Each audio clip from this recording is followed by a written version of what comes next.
just after Easter. She work in the RAF? She was working in Plymouth. Oh, wow. But don't get me wrong, it's a bad thing to catch. And she isolated for a fortnight. And she actually, only 2 weeks ago, was on, because she's struggled to recover. Although she has recovered, but she's not got her same, she didn't have a sense of taste or smell. And she didn't have the energy she did have. The RAF put her on a course. It was literal research to try and understand. We're live on YouTube. Oh, she's gone. Are we live again? I think so. Debs, we lost you. Have we got a new stream? Yeah. Oh, we're on. We're live. Hello again. Hello. Right, I will see you all on YouTube. There's nobody watching yet. Right. Okay, that took some time. So you need to, so you could change that. New link.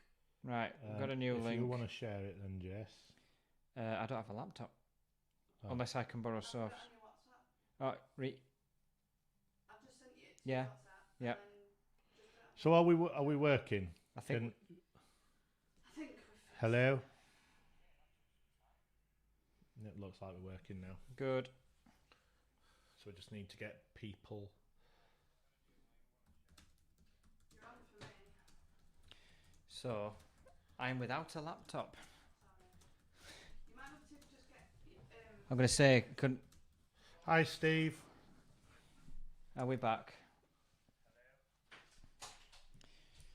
It would seem so. Are we good? Right. Wonderful. Let me get back hooked up to the good stuff. Right. Cool. Hopefully we can have a smooth run. I've never been so stressed out in my life. So bless her, Sophia's been working very, very hard to fix that bug, and it looks like we've done it. So well done, Soph. Can people hear us? Are we on? Is the audio good? Is Steve says he can hear us. Wonderful. We just need to share Yeah. it. Steve's. Can I switch off your Word and open Office? We're just going to wait, Steve, until people rejoin us. I'm just worried about CPU, that's all. Yeah. So just switch them off. Yeah. Want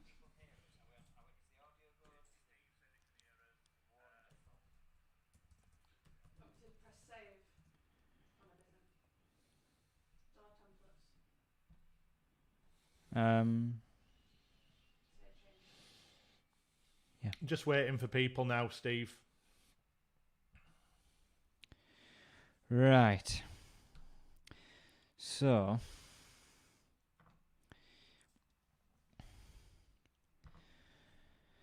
That was stressful, wasn't it, Lee?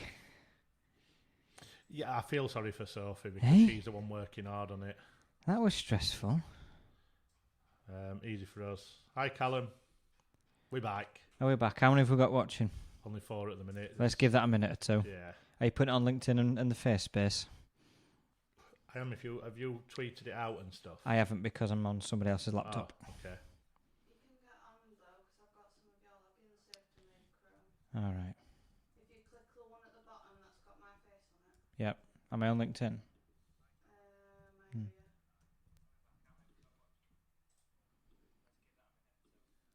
Yeah, dear. There's been some editing to do with this. You need to buy me a laptop. I know. I've got to write it now. Have you poured a gin? Don't worry, Soph. You've got it sorted. She's got a gin. And it was a double. We have to have another triple. There you go. I'm just sharing it. I've gone quiet. Jason, you can talk to people while I. Yeah, I'm share sure I this. can prattle on for a little bit longer. So that is how you sort a live feed out. Because, yeah, I don't know what's wrong. If it goes again, we'll have to just do Periscope until. Hopefully, it won't. No, let's stay positively. It shouldn't go again now because we've got a different laptop. Yeah. Which is better, so. No, that's fine. So we're running off Soph's laptop. It's a little bit older than mine. Mine's newer. So hopefully this time round we won't have any problems. Managed to refresh my beer anyway. Cheers, everybody. I think there's only a few of us here, so we're just waiting for people. We've shared it. Yep. We'll just get it out there. Is the description of the video okay? I haven't seen it. Will it work? Will it not? Will it not? Let's find out. There you go. Pages. Let's share it on the Facebook pages. You've seen my face. You've seen me stressed out. There we go. 5 watching now. Oh, let's turn me off. There we go. Who's here? Steve Miller's here. Callum's here. Watching now. We're starting to pick up. I've literally just shared it, so we should start getting more people now. 7. You don't do enough. Wow. Divorce straight after this live stream. So, where were we? Every time we start getting into a good flow. We'd just come to the end of the lead times conversation. Yeah, haven't I we? think we've probably run that course. Dog of the week. Do. Dog of the week. 8 now watching. Very good. Sophie, now you're less stressed. Could I ask a favour, please? I'm gonna maybe have a Corona. beer. Please. He's gonna have a coronavirus beer. I don't want to get up and upset it, so. So we've got a question from Callum here for you, Jason. Go on. So as an installer, how understanding of the declining availability and how are your customers genuinely reacting? Are they accepting or still demanding? For the most part, Callum, I would say most of our customers are accepting. I think they understand we're still working in the middle of a crisis and normality is Thank you. a good time away yet. Although we are going to our customers at the moment and warning them of a very, very tight time scale if they want anything fitted before the end of the year. So we are being honest with customers. We are being honest in that we are explaining that the supply chain is creaking under the pressure of demand and time is of the essence. But generally, yeah, they are pretty accepting, I've got to say. I do suspect we're losing 1 or 2 orders due to lead time under the... I guess customers think they can go elsewhere and get it quicker, but we all know how busy installers are across the board. So whether they find much luck anywhere else, I am not sure. But we are where we are. The industry in the whole is at a pinch point. We've got to deal with it. It's not going away. And I think honesty is the best policy with customers.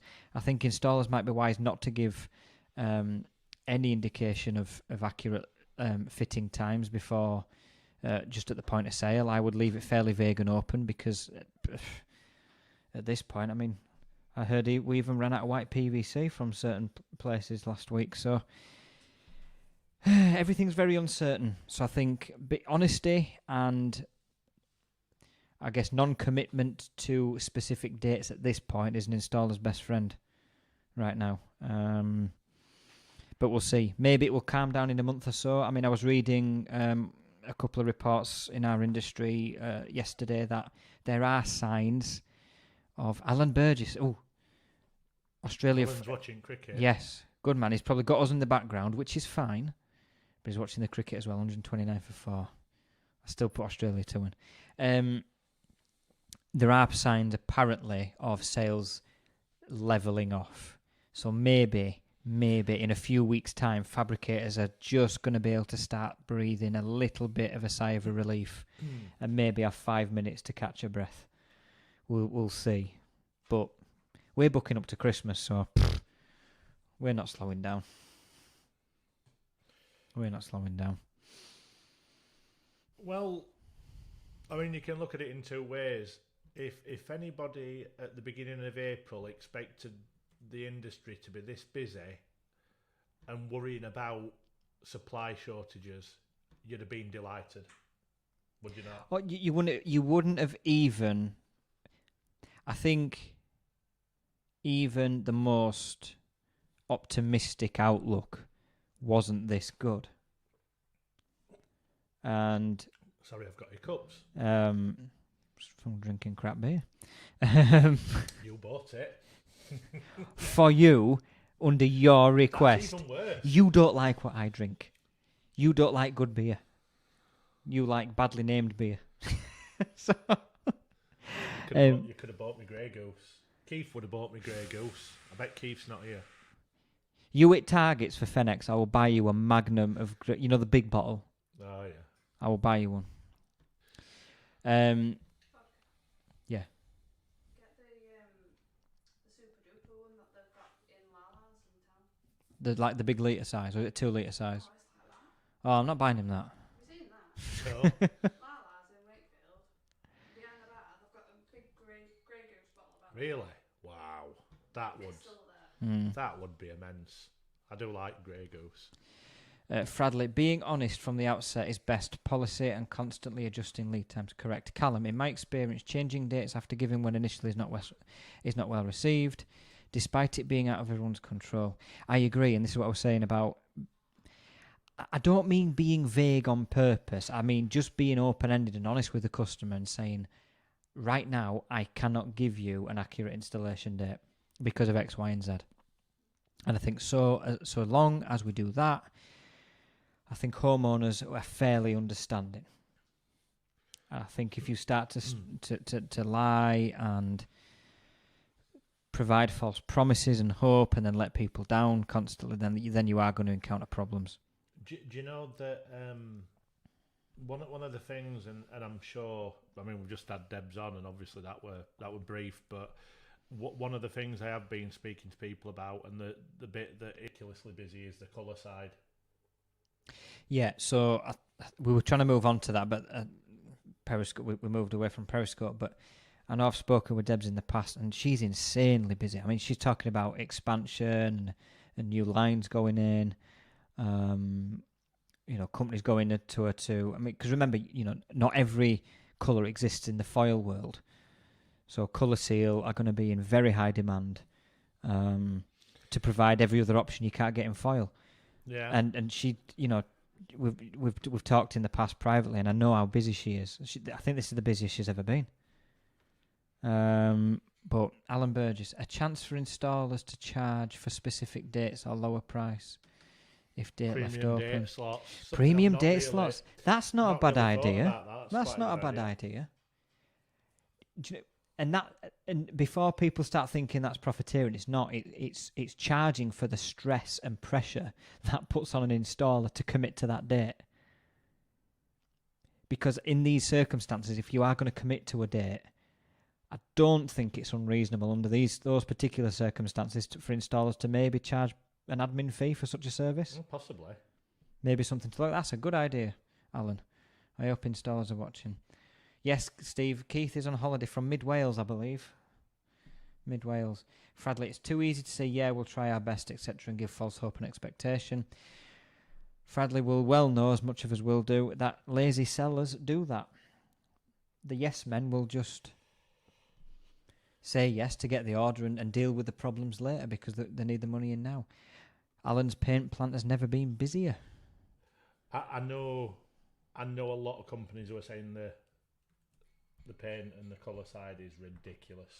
Like, loads of people saying the same. Look, think about it. We've done white for 30 years, 40 years. Colour is your big growth area. Colour's your big differentiator. Colour's one of those things that are going to get people excited about windows and doors. White windows and doors excite nobody. And I know I mentioned this earlier, and we've got absolutely no. We don't work with this company at the moment. I'm sure, hopefully, we will in the future in some way, shape, or form. But this is not a plug for anyone. But it's like, is it Doco who are doing the pink doors? Yes. I mean, I've got people on my timelines that have seen it because I've liked it on my social media, who were just friends' wives, and they're going, "Oh, I didn't know you could get pink door. It looks really..." And it's amazing how easy people are captured just by the colour. The door is of no interest really to the people who are looking. It's a colour. A single colour can make It really is the colour. a fairly basic looking door become a really sexy door. And yes, doors can be sexy before anybody says anything. A colour can make all the difference, and it doesn't have to be a big bold brash colour. The pinks Dorco were doing, for example, they're not a really heavy thick pink. They're fairly heritage. They're fairly pale. It's not a big bright. It's not candy pink. It's just a nice pale. It's quite subtle, pastel-y pink. Yeah, and it might.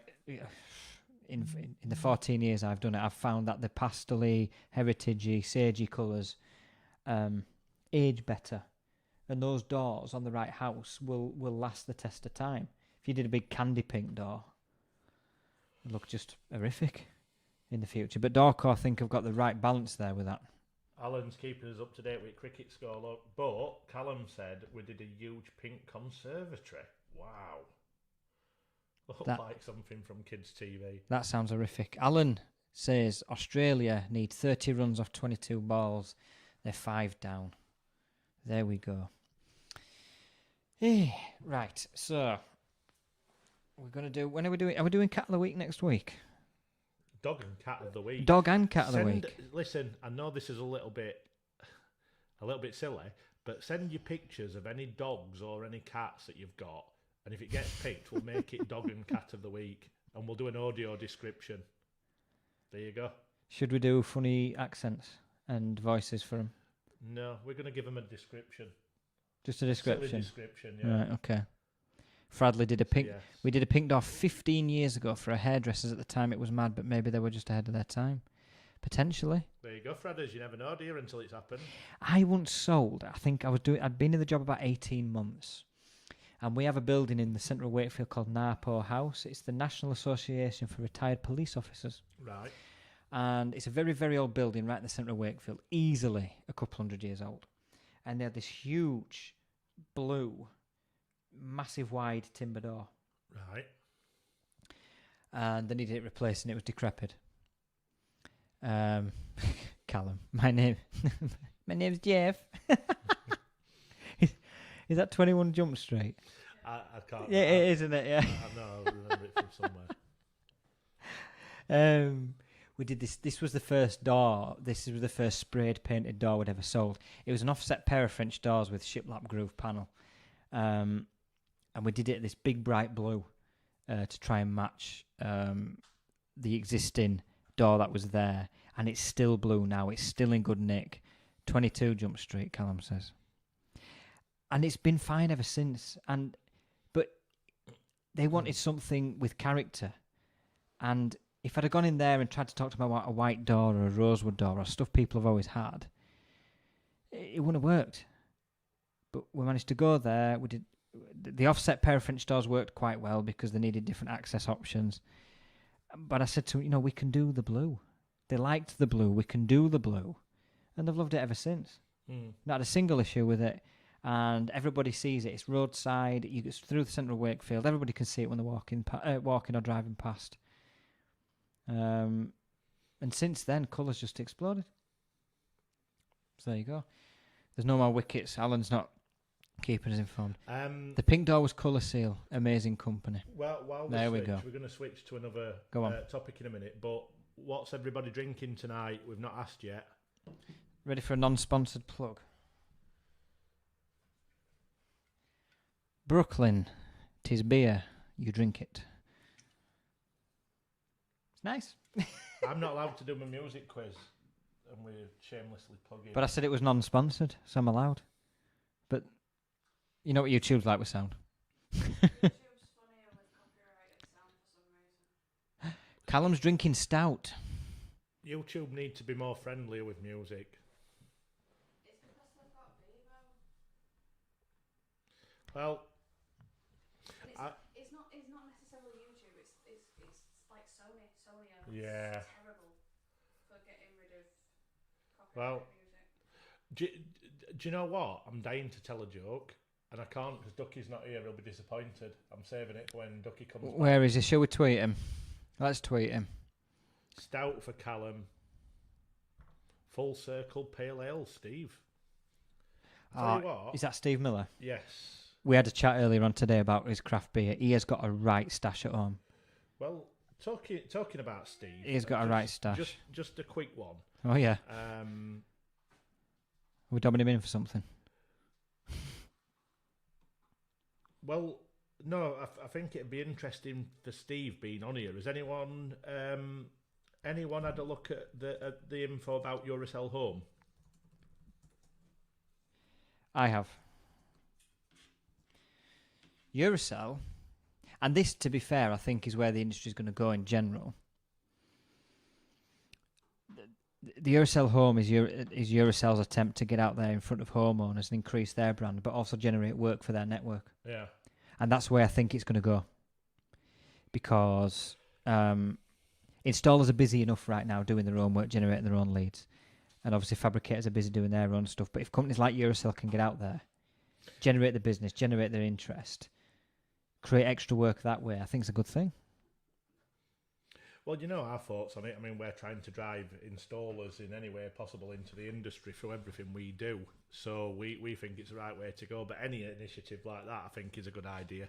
But if anyone's got any feedback, I'm sure Steve would be happy to hear your views on that because he's on here tonight. I think I've just started to follow them on Twitter. Let me find their handle. There we go. Yep, following them on Twitter. So just going on their website now. We won't do a website tour through here because you can't see what we're looking at. But yeah, that's where I think the industry is going to go. I think you're going to get Uracells.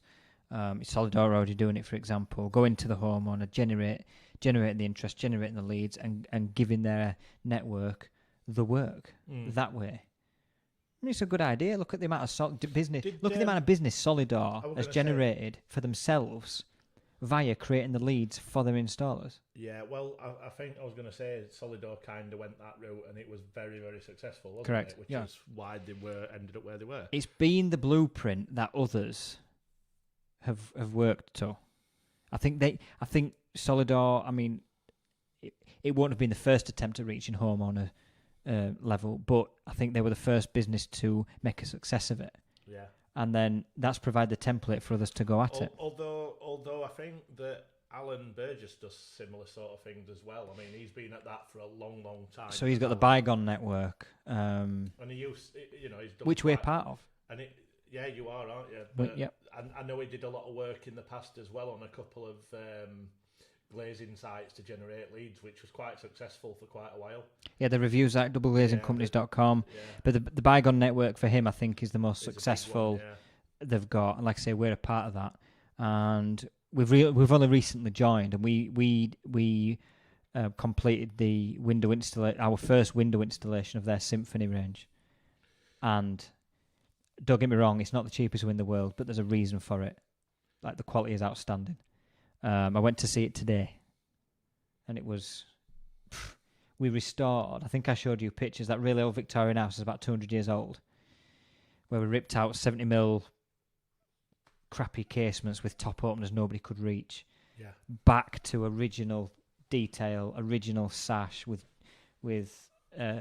genuine Georgian bar detail. It's just transformed the house completely. Customers over the moon. I just think that's the way the industry is going to go.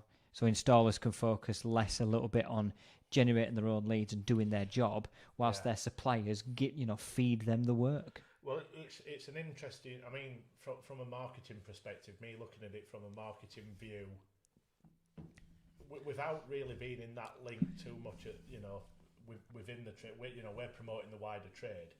But for me, if suppliers can do, it's not easy, but if suppliers can do that for them, they can concentrate on going out and fitting and and doing a good job, because the suppliers want the fitters, I would imagine, to do the best job possible. And if half of their working day is taken up on marketing and lead generation, is the attention to the fitting going to be as good? This is it. So installers have got a lot right now to do. And I think if they can do a bit less on the marketing side and on the lead generation side because it's done for them, and they can focus on the quality of the install, customer service, then I don't think that's a bad thing at all. Like I say, Solidos kind of perfected that model. I know Masterframe have been doing it for a while, and now you're seeing others get into that market. And so long as they execute it properly, I don't see why they wouldn't see success as well. Well, Callum's just asked there. Are you thinking of fabricator system houses though that do the homeowner marketing? In my opinion, Callum, I think anybody who's in the supply chain should be helping installers to get the work. That's why in everything we're doing right now as a media group with me and Jason, we're trying to help the industry get the work from consumer upwards. Now we're looking at every possibility now. Do we have to do that? No, we don't. We could concentrate purely on supply chain, but I think for this industry to capitalise and maximise on opportunities, everybody who's involved in the supply chain, including media, should be helping push consumer-facing marketing. Correct. When you consider that this industry is 70% residential, it makes installers the most important cog of that machine. But you see, this is where the problem comes in, and this is where people get jittery. And how can I explain this? I worked for an American company in my very early marketing and sales days. Which company? I'm not going to. I'm going to say. No. They were a very strong company at the time, but their training and ethos was all based around the guy had all sorts of accolades behind him. I think he'd even got something like a Nobel Peace Prize. He writes books, motivational books. Him and he was good friends with. I'll remember it later. Napoleon Bonaparte. I can't remember his second name. I'll remember it in a bit. But he's very well known motivational book writer from years ago, and he was really good friends with him. And all that ethos was based around what you share multiplies and grows. Now, what I have noticed in the industry is not just this one, but in any industry I've worked, there's a very big area of concern for people. They tend to clam up. All joking aside, we mentioned it last week about the glass supply shortage. People are scared to death of sharing what they know because they don't want to lose their bit. And I think that we need, as an industry, to pull together and maximise because we're in competition with other industries in home improvement. Yeah. And unless we start sharing and growing the industry rather than trying to do his own little bit, then the industry's never going to grow as much. I do feel like the pandemic and the crisis has highlighted how important the installer is. And I know a lot of fabricators deal with new build market and they ship thousands of frames a week to new builds, but 7/10 of our industry is residential. And so long as we help installers, so long as we give installers work and generate work for installers, everything above in that supply chain and all connected industries will do just fine. And that's where me and Lee both agree. If we need to give installers all the tools we can as a sector. I don't just mean us personally, but as a sector, whether you're media, fabricator, Cisco, IGU, whatever. Give installers all the tools they'll ever need to generate the leads, the business, and then everything else will flow back up the supply chain in orders. I've just remembered the guy's name, Napoleon Hill. He wrote books like Think Rich and Grow Quick, and him and Dale Carnegie. I don't know what it's called. What was that one? Think Rich and Grow Quick. That sounds like a pyramid scheme book, mate. I'm okay. No, they were way ahead of the time. They were and they still are. The books are very well read within business all across the world. Dale Carnegie or Carnegie, however you want to pronounce it, and it was very good friends with those guys, and he wrote his own books as well. And it was all about sharing and learning, and what you share multiplies and grows. and people are still reading their books from 70, 80 years ago. That's how timeless their advice is. And I think we're forgetting that a lot with it not, again, and I'm talking across multiple industries, people tend to clam up. They don't want to give anything away to competition, where sometimes it might be a little bit better to look at the bigger picture and grow the industry and everyone wins. Yeah. But I know it's hard. Bradley's saying, why is any one part more important than the other? That's like saying the shop floor is more important than the office. Everyone is equally important in making it a success. We're not look. Everyone's in the entire supply chain. Every cog in the supply chain is important. What I'm saying is, the bit that generates the business, in my eyes, I guess I'm biased because I work for an installations company, but just a little bit. So I'm always going to say. I guess I'm always going to support this bit. But if installers are thriving, fabricators will get the business anyway. Now fabricators are important because they have to deliver the product. They have to make the product. They have to deliver it on time. It has to be, all that stuff. So there are different importances, if you get me. The importance on a fabricator is to get their job right, deliver on time, good quality, good service. For an installer, their importance is to get the leads, sell the work, so that the fabricators and the systems companies up the supply chain get the benefit of that work. So everyone is important. I guess what I'm saying is, though, is because installers are at the start of that supply chain, if we make their jobs as easy as possible, everybody benefits. I think that's right. Is whatever part of the cog you're in, you're going to feel like you're the most vital. Of course you are. Yeah. But if you don't have the starting one, the rest of it don't move. But I fully agree with what Fredley says. We're all vital, but the problem is, and this is a perfect analogy for the way this conversation's going, is it's all right having cogs, but if one of them cogs is turning the wrong way because they're wanting to go a different direction to everyone else because it suits that cog, then it all breaks down. This is true. And the industry could be a lot better if we all pulled together, which I know it's hard, but it's doable. Callum Williams, Dale Carnegie's How to Make Friends and Influence People is a staple read for any customer-facing business. Correct, Callum, and this is what I was saying to you, Jason, and I would advise, I don't know if you're a reader, but even audiobooks, Dale Carnegie, or Carnegie, I don't know how you pronounce it, and Napoleon Hill and W. Clement Stone are three very, very old art, but very influential writers on business and just, I guess, motivational life theory. It's really interesting. And I'm not really into that, but it is. I would recommend anyone who hasn't read Dale Carnegie. And I'm that busy right now. If you want me to read anything, we're going to have to book an appointment for like 3 weeks in advance just for me to sit down for half an hour and read something. Actually, for anyone who's here with us today, I can't believe I've just said if you get time to read, because I send Jason emails and stuff to watch, videos, which is work-related and important for that day, and I can be asking 3 weeks later and he's still not even opened it. So the chances of him reading that book, I'm busy. What would you say, Soph, are about 0%?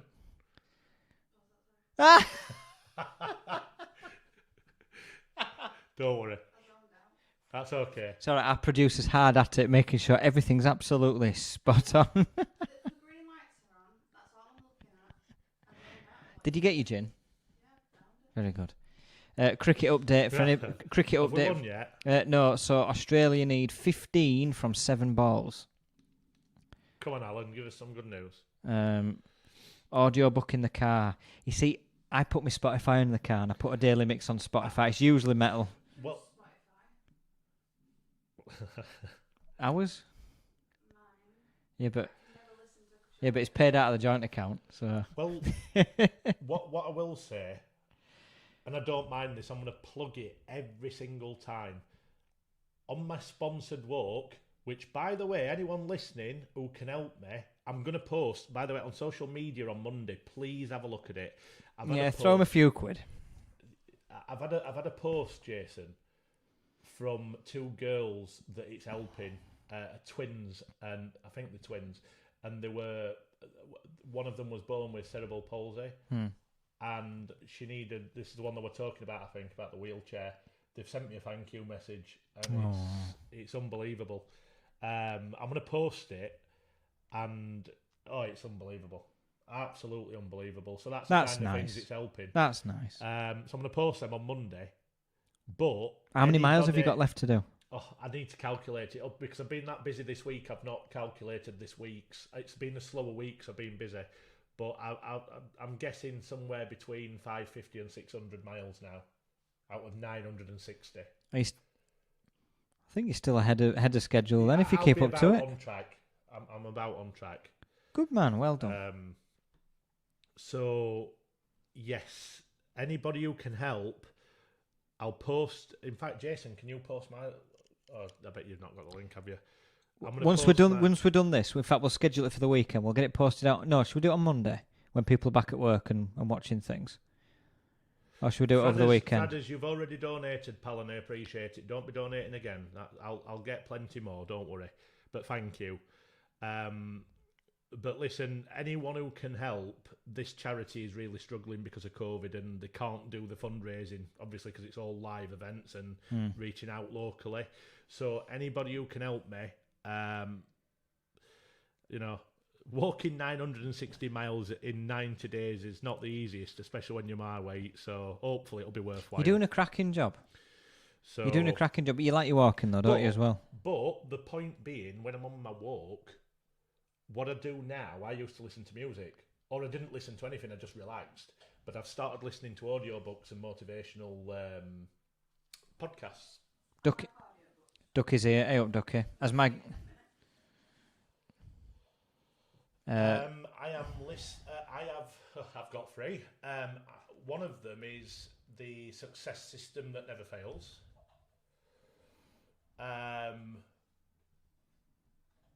How to Win Friends and Influence People, which is fantastic, by the way, for personal life. I'm not reading it for business.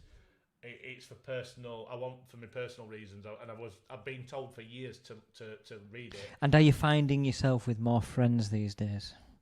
I've now got one friend, which is one more than I had when I started reading it. No, seriously though,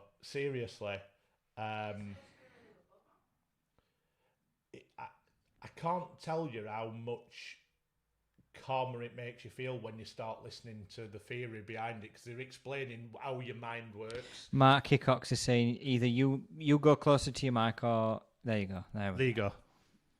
That was not good enough. Oh no. Not the first time that's happened, Lee, has it? Mic drop. Oh no, I think the producer's going to have to come and... That's all Oh, right. that's okay, that's fine, that's fine. Is that any better? Yeah, that's fine, that's okay. And the other one that I'm listening to is... Tell you. I don't want to get the name wrong. I know what it is, I think. Listen, in breaking news here, Alan's saying 9 runs off 3 balls. Come on, let's have an update. True, Mike. Yeah, you're not far wrong there. Ducky's told a joke here. 5 needed on the last ball, so unless they get a 6, they've lost. As my granddad used to say, as one door closes, another one opens. Lovely man, terrible cabinet maker. Ducky, I've been waiting for you to come back on so I can tell you my joke. One of many tonight, but you can get one for now. Yeah, the other one that I'm listening to, Soph, is The Chimp Paradox. Very, very good. And it's about how your brain works, and it kind of relates it to a fight or flight system in your head, and you've got a logical area at one side of your brain, and then there's one that is a protecting side of your brain that reacts automatically without you. It's an emotional side, and it's trying to control the balance so you're not emotionally reacting, and the other side that you're not taking out all the emotion. And it's when you listen to it, that is probably the best book I can't say read, the best book I've listened to in... I'm on tenterhooks here. England have won. Breaking news. Cool. England have won. There we go. No, I'm listening, but I'm a cricket fan as well. There we go. That's all right. I'm happy Paradox, that's the one you want to read next. England have won in the T20 against Australia. I've been listening to Corey Taylor's books. Corey Taylor. You know, from Slipknot. Yeah. He's got some very,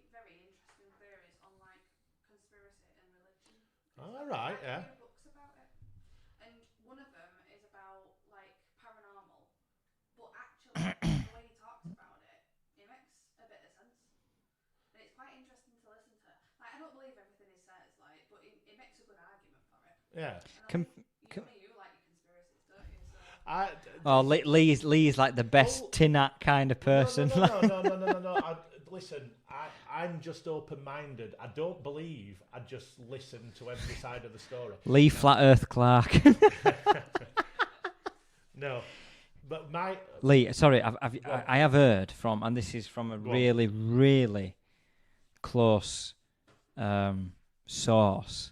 I've heard that the royal family are actually 9-foot lizards, just wearing really realistic human suits. I don't know if you want to look into that, Have you seen the but videos claiming to have caught, the lizard eyes on video? yeah, listen. That is serious news. I'm really surprised the mainstream media. You're dragging me into silly. You're dragging me into the most silly conspiracy theories. All I do, I try to be a balanced person because I was taught at a very early age by my first ever history teacher that history is basically one side of a story from the most successful people of that period. Now that is true, because there is a big debate right now, and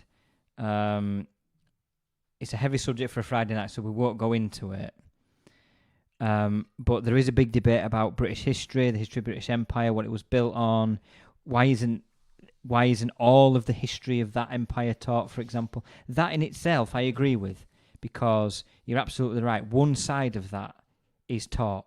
So why is it so far out to believe? I'm not saying, listen, I'm not into these really stupid conspiracies, but to keep an open mind about what's happening now, you can't deny, if that's happened in all through history, that at the moment the most powerful, influential people in the world aren't going to be able to spin things a little bit more than what we know.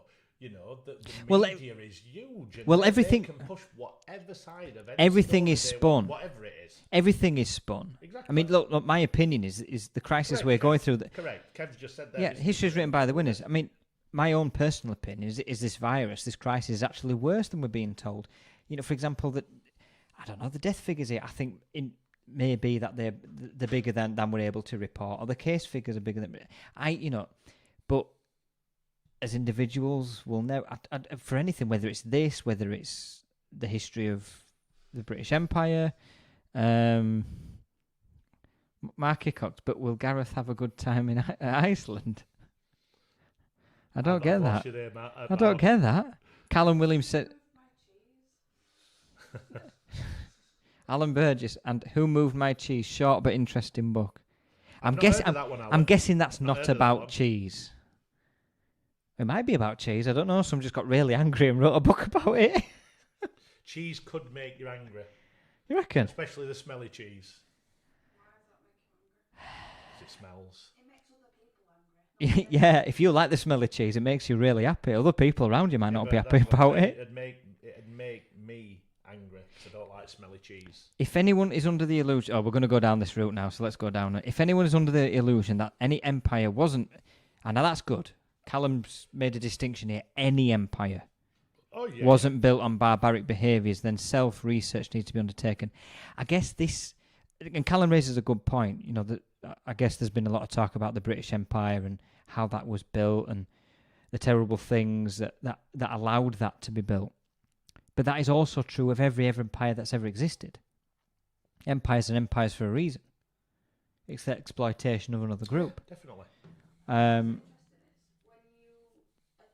you're teaching the history, the country that's teaching the history Yeah. it to make it positive that we did all these things. Correct. Yep. Like when America teaches about American history, they don't tell No. all the barbaric things that happened. For example, they don't. I mean, again, this is only from conversation, but I don't believe they go into that much detail about the Vietnam War, but they didn't win that one. For example. Yeah, and all joking aside, I'm not a conspiracy nut like you think I am. I just think Oh, that is wrong. no, I'm not. No, I'm not. It's just that usually the things that we speak about, you've got a very strong opinion, and that's what I'm saying. If you look at things objectively, you've got to look at both sides of the coin, and people tend to focus on what they believe is true, not all the information, because you only look. And I had a guy called Dean, and some people remember Dean. He used to work for me from Wales. Big Dean. Big Dean. He was a lovely guy, but he was very stubborn, and if it wasn't from a BBC website, he would not believe a word of what was said. And he was a very educated guy. But, you know, I remember. Yeah, and he was very, you know, he used to read a lot of different subjects. But you try giving him a different opinion because it had come from a source that he didn't believe in. You could not, like, there could be an object in front of him, but if he'd read on the BBC that was green and it was red in front of me, he wouldn't believe it. I guess it's human nature, though, and this is where the echo chamber thing comes in, and this is where social media doesn't work on this front, because you are more open to the ideas and concepts that you already agree with. So when you go into things like social media, you will follow the sources and accounts of things you generally agree with. And I guess that's part of human nature as well. You tend to gravitate towards things that you naturally agree with. I think, that's what I mean. and if you are able to disseminate and be about as impartial as you can, then I think that's a very special skill. But I think for the most part, I'm a special person. a lot of, well, yeah, that's, yeah.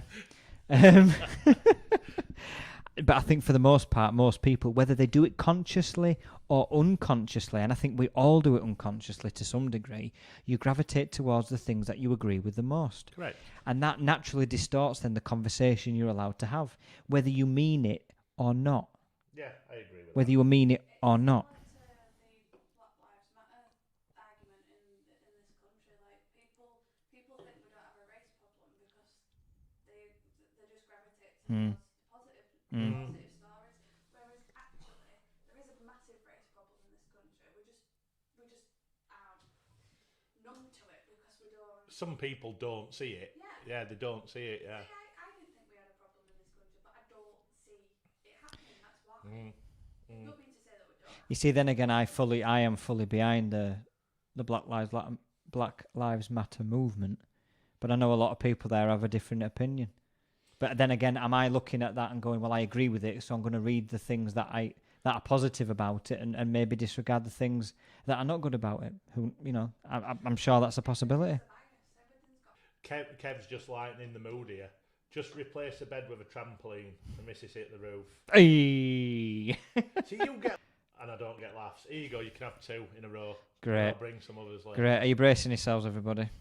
What do you call a pig that does karate?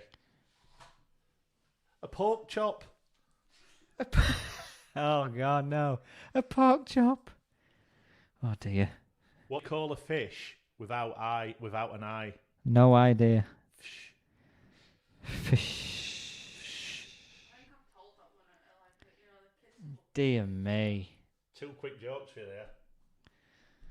Good. No, I think they were better than last week. You reckon? What did you tell last week? I can't remember. Was that good, was it? They were a massive tumbleweed. I remember that afterwards. Some more breaking news here. Mo Farah has broke a record here. Mo Farah has set a new world record. He must be older than the sun. What's he setting a record for? Mo Farah. He's just set. Hold on. There we go. I'll tell you. Breaking. See, Windows, philosophical discussion, live streams that sometimes work, and breaking sports news. Sir Mo Farah breaks 1 hour run world record at Diamond League in Brussels. He ran. Okay, so it's I think it's a timed thing. So he ran 21.33 kilometres in an hour, breaking Haile Gebrselassie record in 2007 of 21.285. If you run, that means a lot to you. If you don't, that means bugger all. Just thought I'd bring that in. I do like a good joke, and Kev's just had a corker there. Let's have a read. I like it. That is brilliant. A big thank you to my neighbour for lending me that large sheet of plastic. Tarpaulin, oh yeah. Love it. Oh. Brilliant. Ducky, when did you read a book on sales? Oh. So, sports. I feel like we should have Yeah, like let's a. have, we've not spoke about two things off glazing for a minute. Sport and what we're watching, because we've not done that for a while. Sports. Netflix, Amazon, Disney, TV. We covered it very slightly last week, but I think we should cover sport first. We've not been watching much. Spencer's been that hard work. We've all been going to bed early. We've been really boring. What have you been watching? Well, I've been working. Producer's been going to bed. Producer Sophie. Or Producer Sophie. But you don't like Sophie, do you? It's always Soph. Other people can call me Sophie. She does, it don't sit right with me. So Sophie doesn't like me when I call her Sophie. It's Have you always got to be Soph with Soph? me. Only for me. With me for some reason. I can't call her Sophie. Diane used to go mad at me because the teacher, when Bethany was at primary school, used to call her Beth, and she's called Bethany, and she don't like being called Beth, and she kept doing it. So Bethany said to Diane, they keep calling me Beth. And so Diane had a word and said, look, she gets a bit upset because she don't like being called. So she told her, and apparently she stopped for a bit and then she just carried on again. So I walked. I can't help it. I've got a severe sarcasm streak in my body. So I walked in when we were picking them up one day, and the name were what were her name now? It was something like Julie. So I walked in. I went, all right, Jewel. And she looked at me. She said, "Who's Jewel?" You? She said, "It's Julie." I said, "I know, Jewel." And she was looking at me going, I said, yeah, I know. And she didn't get it, and Dan's going, give over, like, give it, just nudging me like that. Give it. I do like sarcasm. To be fair, I've been guilty of that as a teacher. You just forget. You've got that much on your mind. You just forget. You making teachers' lives hard work? Yeah. No, she might have enjoyed it when she got the joke. If not, she learned a lesson for herself. Teach a teacher a lesson. We can't shorten your name to anything. It's 3 letters. How do you shorten the word Lee? Oh. That's all we can do. But yeah, Sophie don't like me when I call her Sophie. Yeah, I know. I get that. It just doesn't sit right. It just doesn't sound right. It's just It Soph. sounds like you're swearing at me. But yeah, what have we been watching? Well, bacon and eggs walk into a bar. Oh God. Barman says, sorry, we don't serve breakfast. Sad, I know. That's a bad one. These are these are worse than cracker jokes. Mark, the woman prompting words of wisdom is My wife. Jason's wife, My better half. with the patience of a saint. Yeah, I think they can hear. We're going to get you a microphone for next week. Order one. It's not that. I need Okay, we'll order that. Then you're done. You can join Oh in. yeah, he's spending my money. Comes out of my bank account, you know. You just spend. Just calm down, man. You need something to spend it on. He's been anyway, watching Sorry, sport. Go on, sports. Mark's been watching the F1 and England. I've not managed to catch much of the F1. I think Lewis Hamilton's going to another win already. I've stopped watching because Lewis Hamilton seems to win everything nowadays, which is a bit dull. Let's have a look at the Formula One. Let's see where we are. with it as well. I know. That's what annoys me about it. He's a bit smug lately. Yeah. But wouldn't be if you were that good. Yeah, but he's not. Right, okay, I'm going to get into trouble with Ooh, no, fans. Right. He's not that good. Because- He's that good. No, wrong. There's 2 drivers at that team. There's 2 drivers at that team with the same car. Cars. No, right. The cars are very, very similar. There may be 1 or 2 tweaks depending on the driver, but they've got the same. The specification of the cars are exactly the same. Why is Lewis not doing better than his teammate? No, not having it. He's got the better car. The performance of that car is not exactly the same spec as the second car. No, I don't think it. No, I don't know that the F1 change the rules all the time, but I don't think you're allowed to do that. I think He's a brilliant driver. I'm not denying that, but It's annoying that there's no competition really. It's like he wins and that's it. I liked it when it was at one point it was between him, Vettel, and then what's his name? The Yeah. lad, Max Max. Verstappen, he's second at the minute. But it was between them three at one point, and it was like, who would get it? Well, Sebastian Vettel in his Ferrari is 13th right now. Lewis Hamilton is top on 157 points. There's already a 47-point gap between first and second. Max Verstappen is second. He's 47 points behind. But no, you don't win that many world championships by fluke. I'm not saying obviously he's the very, very talented. But He's what I'm saying one of the is, best ever. Put him in one of the other cars, he's not going to win. It really is that simple. If you're saying that performance doesn't matter of your car, then. But no, you're misunderstanding me. Performance is important. Obviously, Mercedes have got an incredibly high performance car, but you still need someone with talent in that cockpit to operate it. Yeah, I get that. And Bottas, his teammate, has got the same car. Yeah, but it won't be the same car. It won't be the same spec of car. It's not going to be. I disagree. I We'll disagree. We'll have to. But there's also been times I've watched races where Bottas has been in the lead, and through team orders and tactics, Lewis has been allowed to go in front because he just happens to be at the time the leader in the World Championship race. But there were races in the past where Bottas would have won had team orders not come into it because he was comfortably ahead. Well, again, this is what I mean. It's fanboy the favourite, and they want him. And I don't. This is why I can't get into F1. I never have got into it because it. When you're ordering your teammates to let your other teammate pass because they need points, that's just. I know team tactics. Yeah, I get that, but come on, it's a race. You let your people go out to win. And I don't like the team points. I don't like the way the point system works throughout the season because. That skews all the decisions with the teams, and I don't. Maybe I know what it's like. I can. Lee, go get to microphone. I know and I understand why, and I understand how it works. That's why it bores me. I'd love to watch F1. I would love to watch F1. We used to watch it, but we used to watch it when me and Soph first started going out. That was our routine. We used to go out on a Saturday night, get leathered. And then watch F1 hungover in bed. Get some food in, watch a pizza, and just watch a pizza. Order a pizza. Yeah, that were interesting. What flavour did you watch? Pepperoni going round in a circle. It were well good. Yeah, that used to be our routine. We used to love F1. We used to watch it religiously.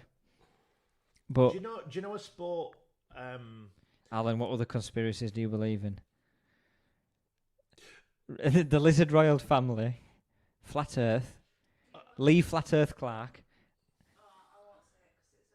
and the Illuminati. I Go on. I tell you, and no, we're not going there. I could get deep into 9/11, but I'm not going to. No, we're not going there. But what I do find interesting, it's not a conspiracy theory. I just find the alignment of the pyramids quite interesting, and that is interesting. It's either one hell of a miracle that they're aligned with the coordinates they are. Oh, Kev. I can't explain it because I've looked at it and I just can't explain. There is no explanation to it being that accurate. It's the same as Orion's belt, isn't it?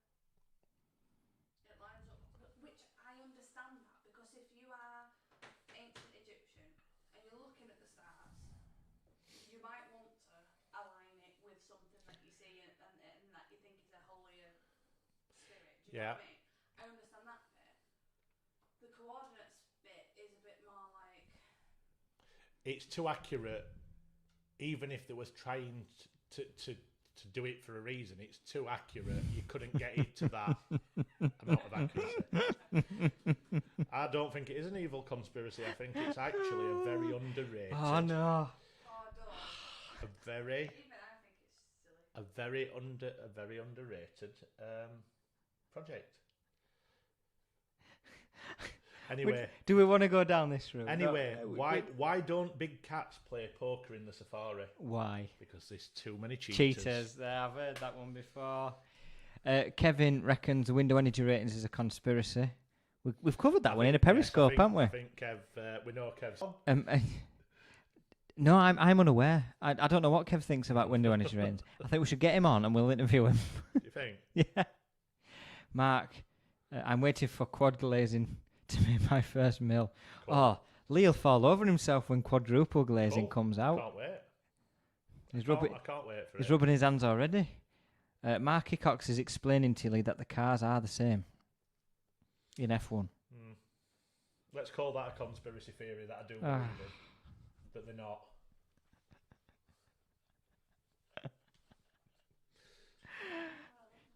They don't let people pass just like that. You listen to him. From a non F1 fan, it just looks a bit pants, Mark. It's like, oh, you know, we need him to come first or in top three, and it's just like just let him pass you. And Is the fact we're running out of PVC and glass a conspiracy? Has this is this a manufactured now myth? then, all seriousness, the glass shortage. I have heard a few people say, "Oh, it's Self-made. manufactured on purpose." Self-made, yeah. Manufactured on purpose. I'm not. I don't think it is. I don't think it is. I think that's a bit over the top. But Look, if we're running out of, I think it's not. Yeah, I have heard that theory as well. That it's a manufactured. But if we're running out of PVC, it's conceivable to be running out of glass. But yeah, can you imagine that? Could we have even imagined at the beginning of this year running out of the product we sell? no one could have seen that coming. That is insane. Conspiracy being you know, what? The theory being so- what? Last, That it's not true. we've managed. It's not actually true. People are just like, yeah, maybe not. We've managed to speak about. Create a big PVC pyramid. All the conspiracy. We're all pretending we're busy. We're all just sat at work doing nothing. We're pretending we've got really full on. Somehow the glass shortage and the PVC shortages is part of the pyramid in some way, shape or form. The Illuminati pyramid with the eyeball on it, It's controlling it. yeah. There you go. Go on. The fenestration industry is the heart of the Illuminati. That's it. Whoa, don't say that too. Yeah, wait. Yeah, breaking news. We're actually running the Illuminati. Do you know the But don't tell anybody. We've got through 10 minutes about speaking about sport without even touching on football, which is amazing. I mean, I'm a football fan, but it gets boring when you just talk about football. Here's one, last one on sport. And this is something I used to watch when I was holiday repping because I spent a lot of time with Irish people because we did Irish 1830s. I've got to bet that were fun. It was, I mean, people think Fun. 1830s is mad. The Irish version, it was called Club 25. I daren't even ask what you saw. Mad. Absolutely mad. But point being, they used to drag me after every day when it was on. They used to drag me to watch the curling. It's immense. Sorry. The ice and broomsticks curling, just to clarify, yeah? Yes. Yeah, okay. Are the Irish into the curling? Yes, and Really? and I know the Scots. The Scots are, but yeah, no, they used to love it, and they used to get me to watch that, and I used to love watching that. But stickers a beer what in they the were- fridge, please. there were two, and I used to get confused. So when they were taking me to watch them, it was really confusing because they'd got, it was all amateur stuff, but then they'd got the serious sport of hurling. So what they'd got, they were taking Sorry, me to hurling. watch, no, they were taking me to watch both curling and hurling. so hurling is like Hurling it's like and hockey, but hockey mixed with football and rugby. Right, do you understand what you're saying? So you're on an Irish 18 to 30s holiday, Yeah. and they're doing curling and No, they wasn't. They was watching it. No. But What, still? I don't know. Hurling, But anyway. being sick. But Hurling and curling, never mind. But it used to wind me up because what I wanted to go and watch, I got really into the hurling because for me, it was quite exciting. What is hurling? I have no idea what you're talking about. I know what curling is. Google it. It's like, it's a mix between, how can I explain it? Hockey, football and rugby. It's interesting to watch. It's like Is it- lacrosse, I Is it like guess. lacrosse? A bit like lacrosse. I know what would lacrosse say. is. Is I it would say Irish it's- lacrosse? I would say it's a bit like lacrosse. Irish Gaelic lacrosse. Yeah. Right. Similar. Okay. So when they were taking me to watch this boring, Hurling and curling. Yep. broomstick with the ice, and I'm getting excited, thinking, oh, I'm gonna have they're going to be buying me beer because they used to buy you beer all day. You couldn't. They're just constantly feeding you beer for free. So I'm thinking, oh, this will be a good laugh, and so I'm excited because this sport I'm getting into this hurling, and it's quite exciting, and we're better than football. It was exciting. And they're telling me to come and then next minute I'm sat there watching people pushing this thing down an ice rink. Oh, sorry, I'm being. What do you want? Oh, sorry. But anyway, I was trying to be seamless there. so hurling ended up being one of my favourite sports, and I haven't watched it in years. Hurling and curling. So there's a lot of confusion, especially with Irish accents. I won't do one. No, don't. I won't do one. But that was fun days. That was very fun days. Hurling and curling. Hurling and curling. Yeah, Irish 18 to 30s. Mad. That must Absolute be madness. insane. That was the best year of my life. How did you get on with it? Do you remember much of it? Well, do you know what? It was weird because every now and again you'd get because and I'm being honest here. Some Irish people who came on holiday didn't like the fact that I was an English person looking after them. They expected an Irish rep. Because, Really, that's interesting. yeah, and I actually got. it was funny because one time there was this young lad, and he was about 18. And I was only 24 at the time, 25 maybe. And he'd paid for all the excursions, and he missed one, and he was asking for his money back. I said, "It's no, you didn't get up because you were drunk. I was knocking on your door for 30 minutes trying to wake you up to get on the coach. Sorry, pal, you can't have a refund." And he started. This is serious now. He actually said, my uncle and my dad are part of, I'll not say which side, but one of the terrorist organisations. And he said, Oh my God. and he said, I will make sure they sort you out. And me being young and not caring, I said, I tell you what, get him on the phone, get him over here now, and we'll have a chat. And he kind of backed off, and he moved away. And obviously we're just trying to play it up. But I did think about an hour later, when I was That was a walking out, mistake. I thought, let's just hope they're not. But most of the time, I've got to be honest, literally they call it the crack, don't they?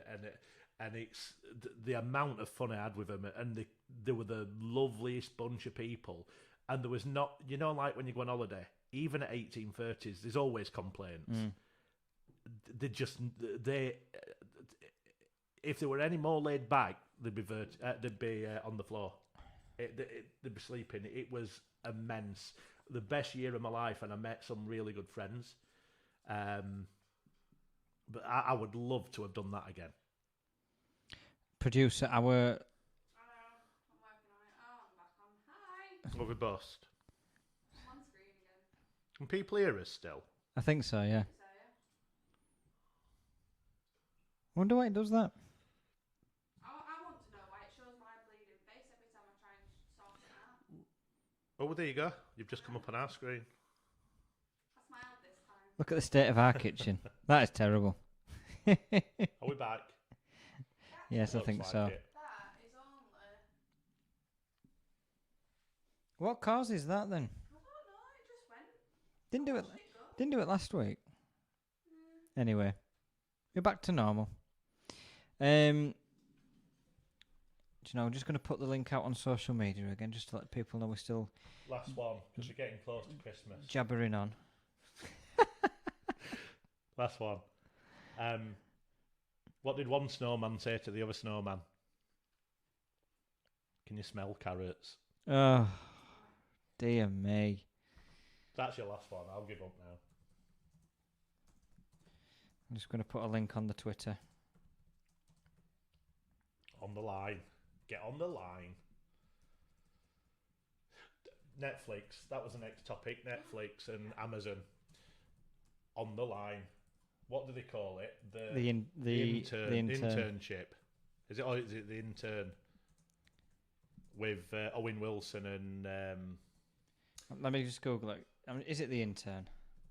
Is it the one with Yeah, it is the intern, yeah. the fuckers? No. Yes. No. No. No, it's got I know what I mean, but I'm the intern. It's got Owen Wilson, and I'm going to make you guess who the... Google one.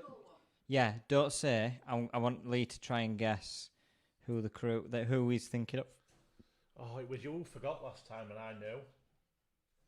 It is the guy... internship, not I thought it was the internship. It's the guy who is in every Owen Wilson film with him. He was in Wedding Crashers and... Yep. Oh, I forgot.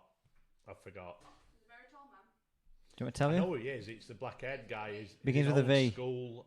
Vince Vaughn. There you go. Vince Vaughn. That's it. On the line. On the line. Get on the line. Love that film. So they're talking about their ideas. Yeah, that's basically Instagram. Yeah, but it's not.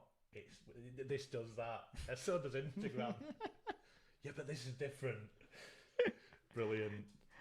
So I watched that again last week. On the line. On the line. I With feel... Owen Wilson with his wow. Wow. He says wow all the time. Wow. He's selling sofas now. Yeah, I saw that. He's selling sofas. Yeah. We just bought one of them. Oh, we have, yeah. We just bought a sofa from Owen Wilson. Direct went to him personally. Cool. He's delivering it in about 10 weeks. Cool. Oh wait, we need this sofa, but we need it in this particular configuration, and he just went, wow. Yeah, I sent him a text. He went, wow, wow. And he sorted us out. I sent him a text. He goes, wow. And he invited us down, booked an appointment with him. Yeah? He Owen said, Wilson. come sit on this sofa. He goes, wow, how comfy is this? And then start talking. We buy a sofa from him. He goes, wow, thank you for your business. And walked away with his big floppy blonde hair. I've also watched this week. I told you last week I'd started watching Walking Dead. I got a bit. I'll get back to that. How far have you got into it? I'm on the fourth episode. It's not very far. I have to. If I'm watching stuff like that, I have to binge watch. So I can't really watch that at the minute because I ain't got time. What was it that I watched? Role Models, Callum. Role Models is my go-to Role film. Models is good. Paul Rudd. I like Paul Rudd. Paul Rudd's funny. It really does look like a young Al Pacino. Is it Al Pacino? You reckon?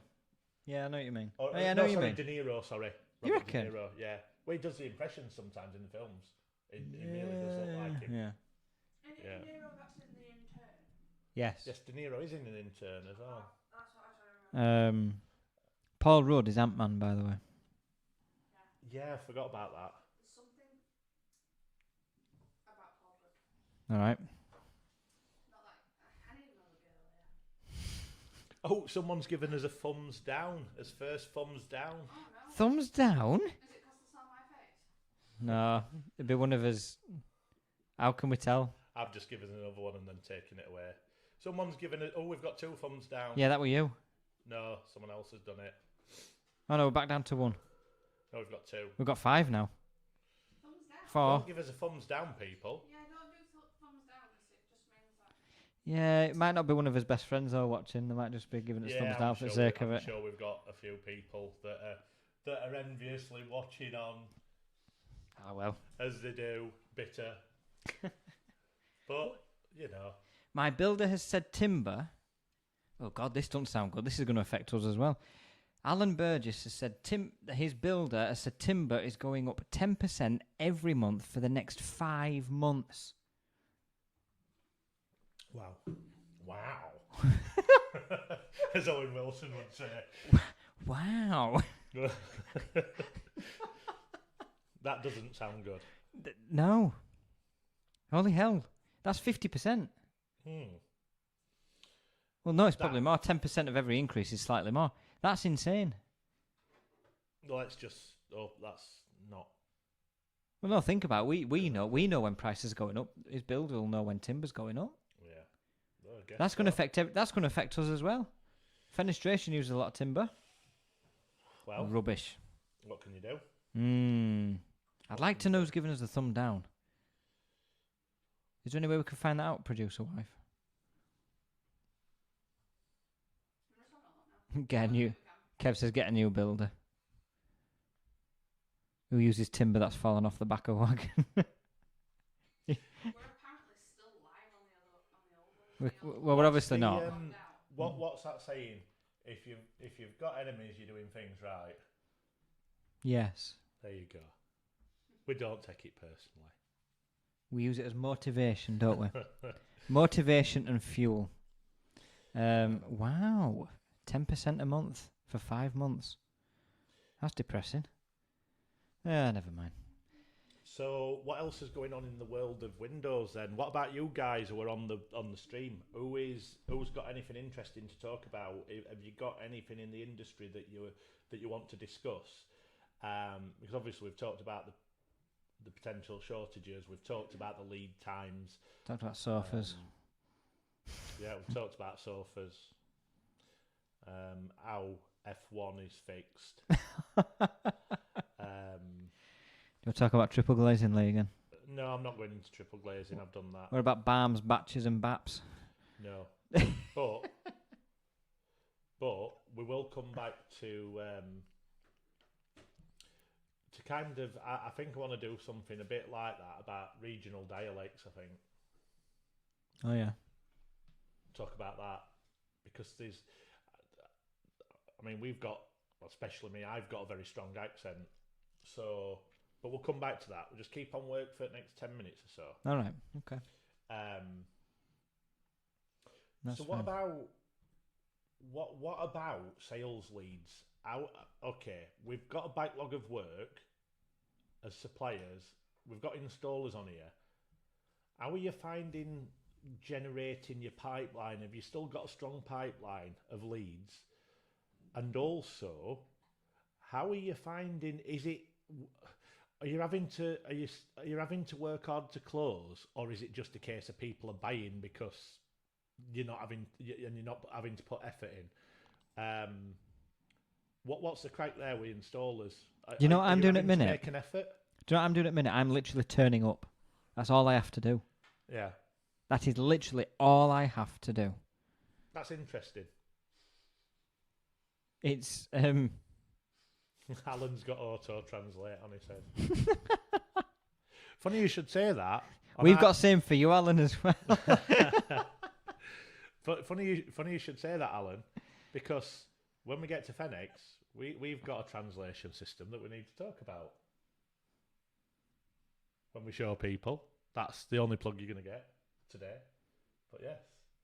So we're keeping that under that. I thought we were keeping that under. No. No. All right then. Okay. No. All right. No, we're not saying I'm glad we're clearly not on the same page. That's cool. So we've got some interesting stuff to tell you about translation. But yeah. Speaking of translation, hold on. Is sill, as in Windows sill, spelt with a C or an S? C. Okay. Why? I've just seen it's done both ways. Just interesting to see whether you think it's the C or the S. I always spelt it with an S, and then I saw it spelled with a C, and I went, yeah, looks better. I just thought it was a C. I've seen plenty spell it with an S. Mm. And Callum, do you know what an add-on and do you know what an add-on is? Do I know what an add-on is? What? Do you know? It did sound a little bit dodgy, that. Do you know what an add-on is? Something you add on. Okay.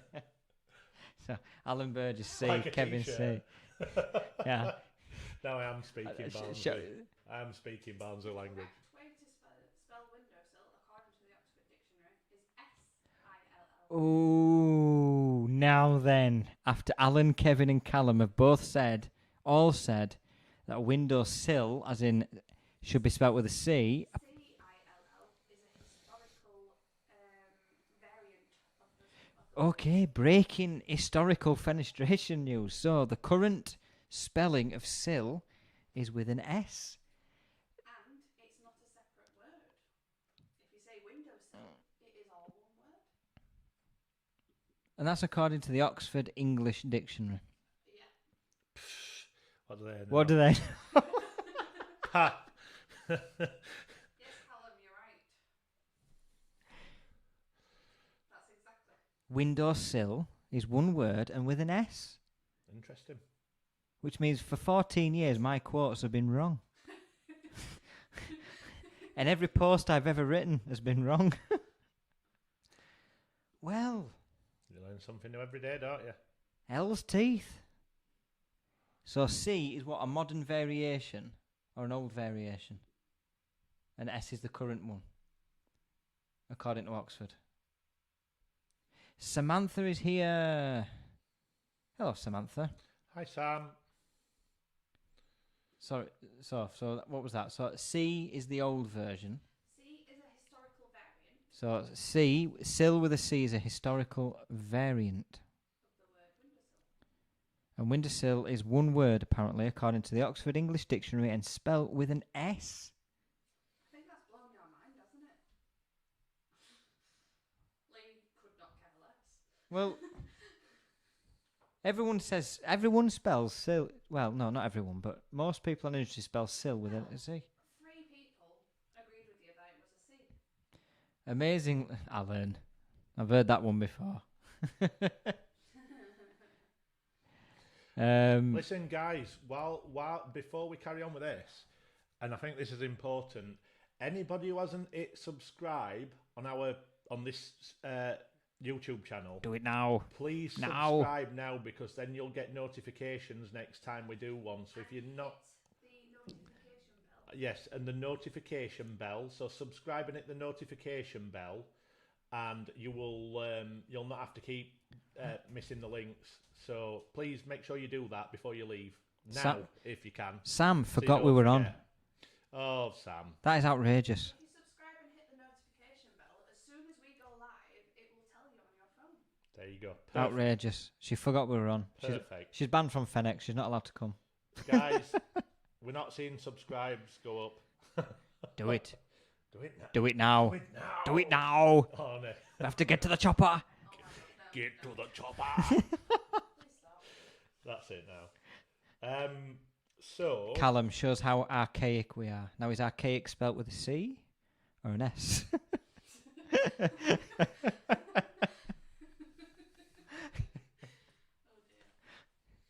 Lee, move closer to the mic, Leon Day is Leon. saying. Sorry. Now, is Mike spelt with a C or an S? This is going to make me question everything. is that better? I'm trying. You see, the problem is, guys, I'm trying not to be as loud. I've got a big mouth, and I'm trying not to be as loud. So I I'm will being a not bit have that said, quieter. Lee. I will So not apologies. have that said. thing is, if I put your volume up anymore, you'll just start cracking. I know. I'm trying to be quieter. Sam's though. I'm apologising. Keep close. No need to apologise, Sam. She's had her 8-year-old niece all day. Sam, I hope you've enjoyed your day, but you need to hit subscribe button, please. Come on. Do it now. Then we'll forgive you for forgetting. Do it now and we'll stop doing the really bad. If everybody who was watching now hit the subscribe button, we'd double our subscribers. There you go. Listen to the producer. Perfectamundo. I'll move the mic closer to Lee. It's okay. We can turn you down. That's what I do all the time on the phone. She's subscribed, apparently. Cool. Thank you.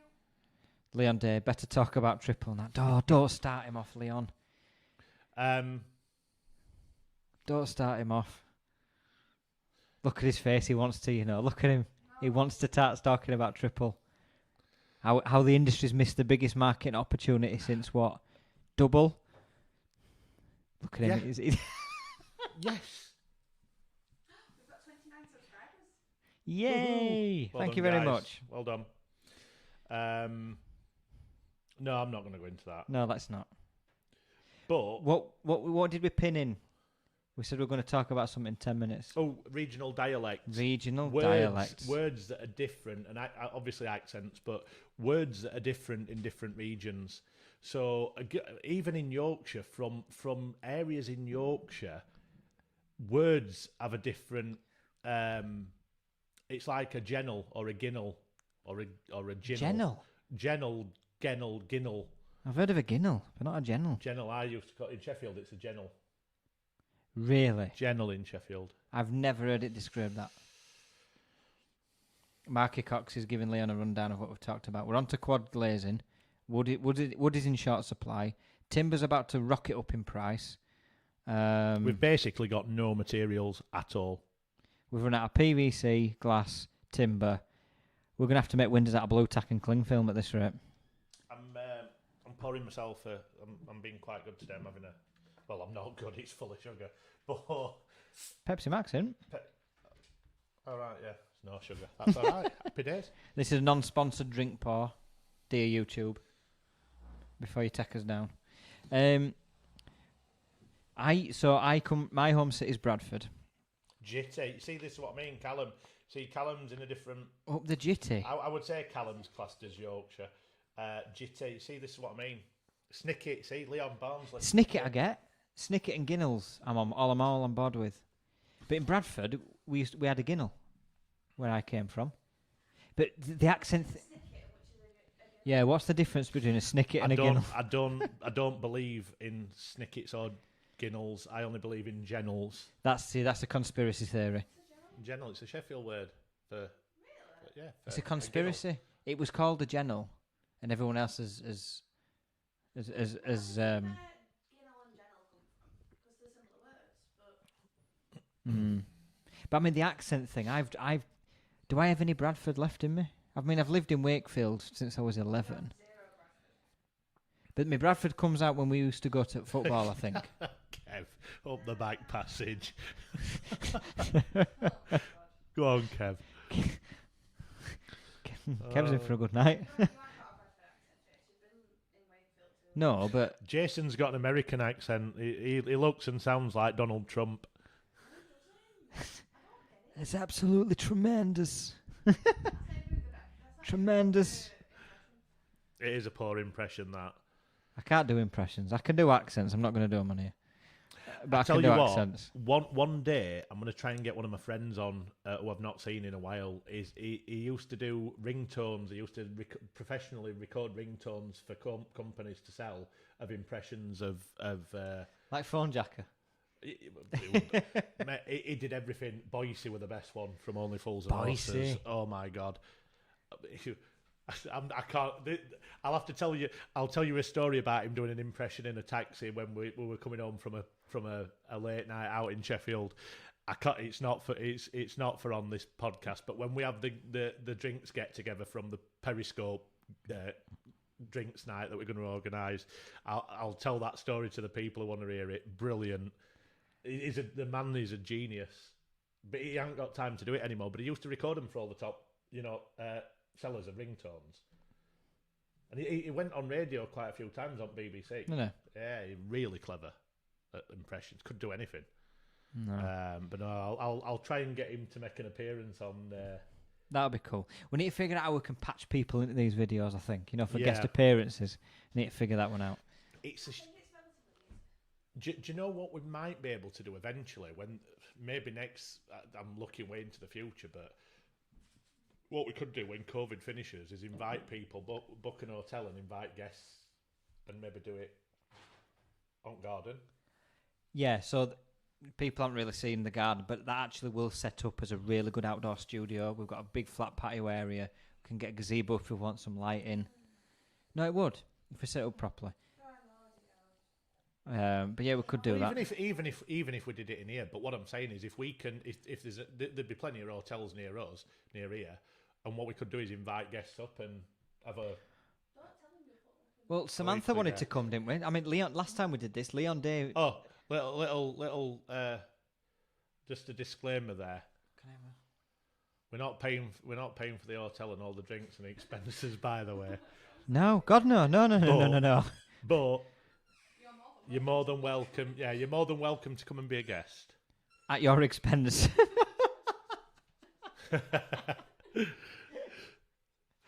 Oh, brilliant. No, I think last time we did this, I think Samantha wanted to come. Leon were going to come in his camper van. Party in the garden. It's a shame we can't. It'd be good. What a get together, a live stream of the Periscope party. We'd lose all sponsors immediately. Like, it'd get to 9 o'clock and the debauchery would be just, it would ruin us as a business. Like, everybody would leave. Like, I can't be associated with that, I've got to go. Like, ruining my garage. Oh, dear. Tent in the garden, Kev says. You can tent in the garden. Oh, kids have gone back to school as well this week. Some kids. So. Some don't go back till next week. Yep. So. School's already closed, by the way, because of COVID. They've been shut down. Mm-hmm. Well, I was speaking to my boys last night on the phone, and I was asking them how it went because my eldest is not back until next week, the senior school. And I said to George, you know what George is like. George, my little boy, is brilliant. By the way, we're going to have him as a statistician at some point. Is that what you say, statistician, or is it a Statistician. Statistician. His memory is just absolutely incredible. And it definitely doesn't get that off me, that's for sure. Agreed. But there's only you who are worse than me for memory, and I'm bad. But I was asking him, I was saying, how's school going? Oh yeah, brilliant. Are you enjoying seeing your friends? Brilliant. I said, and how is it? Do you have to keep away from your friends? And he said, yeah, there's the social distancing. He said, but they're not really bothered. He said, we just do. We just, you know how he just carried it. He said, they're not bothered though, because they can't really control it. And I'm like, so he's just openly admitting they're not listening to what the bit. Yeah. God, right. Okay. I mean, he's one of the best behaved kids in the world, but you can just imagine it, can't you? And teachers are already giving up after 2 days. They've only been back 2 days at that point. So at this rate, schools will be closed in 3 weeks' time. They'll be back to home learning. Oh my God. Kev, about time the kids went back. Samantha, I have contacts in the camping industry. Hey up. Kevin. That's another northern word for you southerners. Hey up. Hey up. Sponsored by Go Outdoors. Go Outdoors. Get your logo right here. You never know. Samantha's got connections in the camping industry. There you go. Has Soph got herself a director's chair? Yes. Can people hear Soph, by the way? I will come if you get Ian to sponsor a new blind behind you. There's not wrong with that blind. I'm sure Ian will listen to this at some point, even if he's not on tonight. But, Jason, you've got to buy a new blind now. I can't. The windows have got Georgian bars in. Look, watch. Hey up, how do?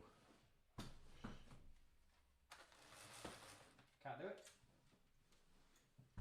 Can't be done. Will they have? Can you imagine having mini blinds in each one? That'd do my head in. That would give you OCD.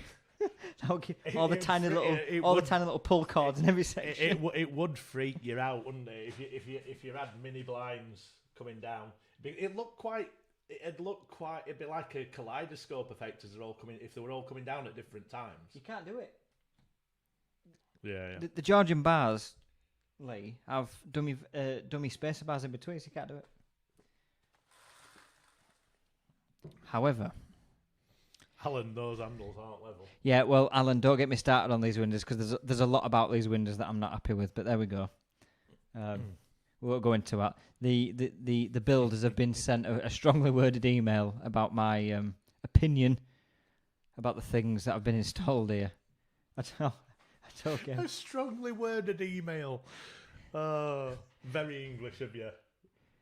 Oh, they definitely know what's coming now, and I've sent them a strongly worded email. They'll not sleep this weekend, Jason. No, I said this. Oh dear. No, me back door's crap. The amount of times I've had to mess about, I nearly swore then, mess about with back door lock to lock it. Right, this is what frustrates me with new builds. This is a red row house. We paid a bit more. It's a better build. It's a slightly bit, the room sizes are bigger. The gardens are bigger. But when you put crap windows and doors in, this is the equivalent of buying a 300 grand Bentley, right, and putting plastic wheel trims on the wheels instead of the 24-inch mega alloys. Well, all right. You won't do it. Here's the next 5 minutes conversation. Callum, did you also shake your fist at distance? Ooh, ooh. Oh, they definitely knew he was angry then.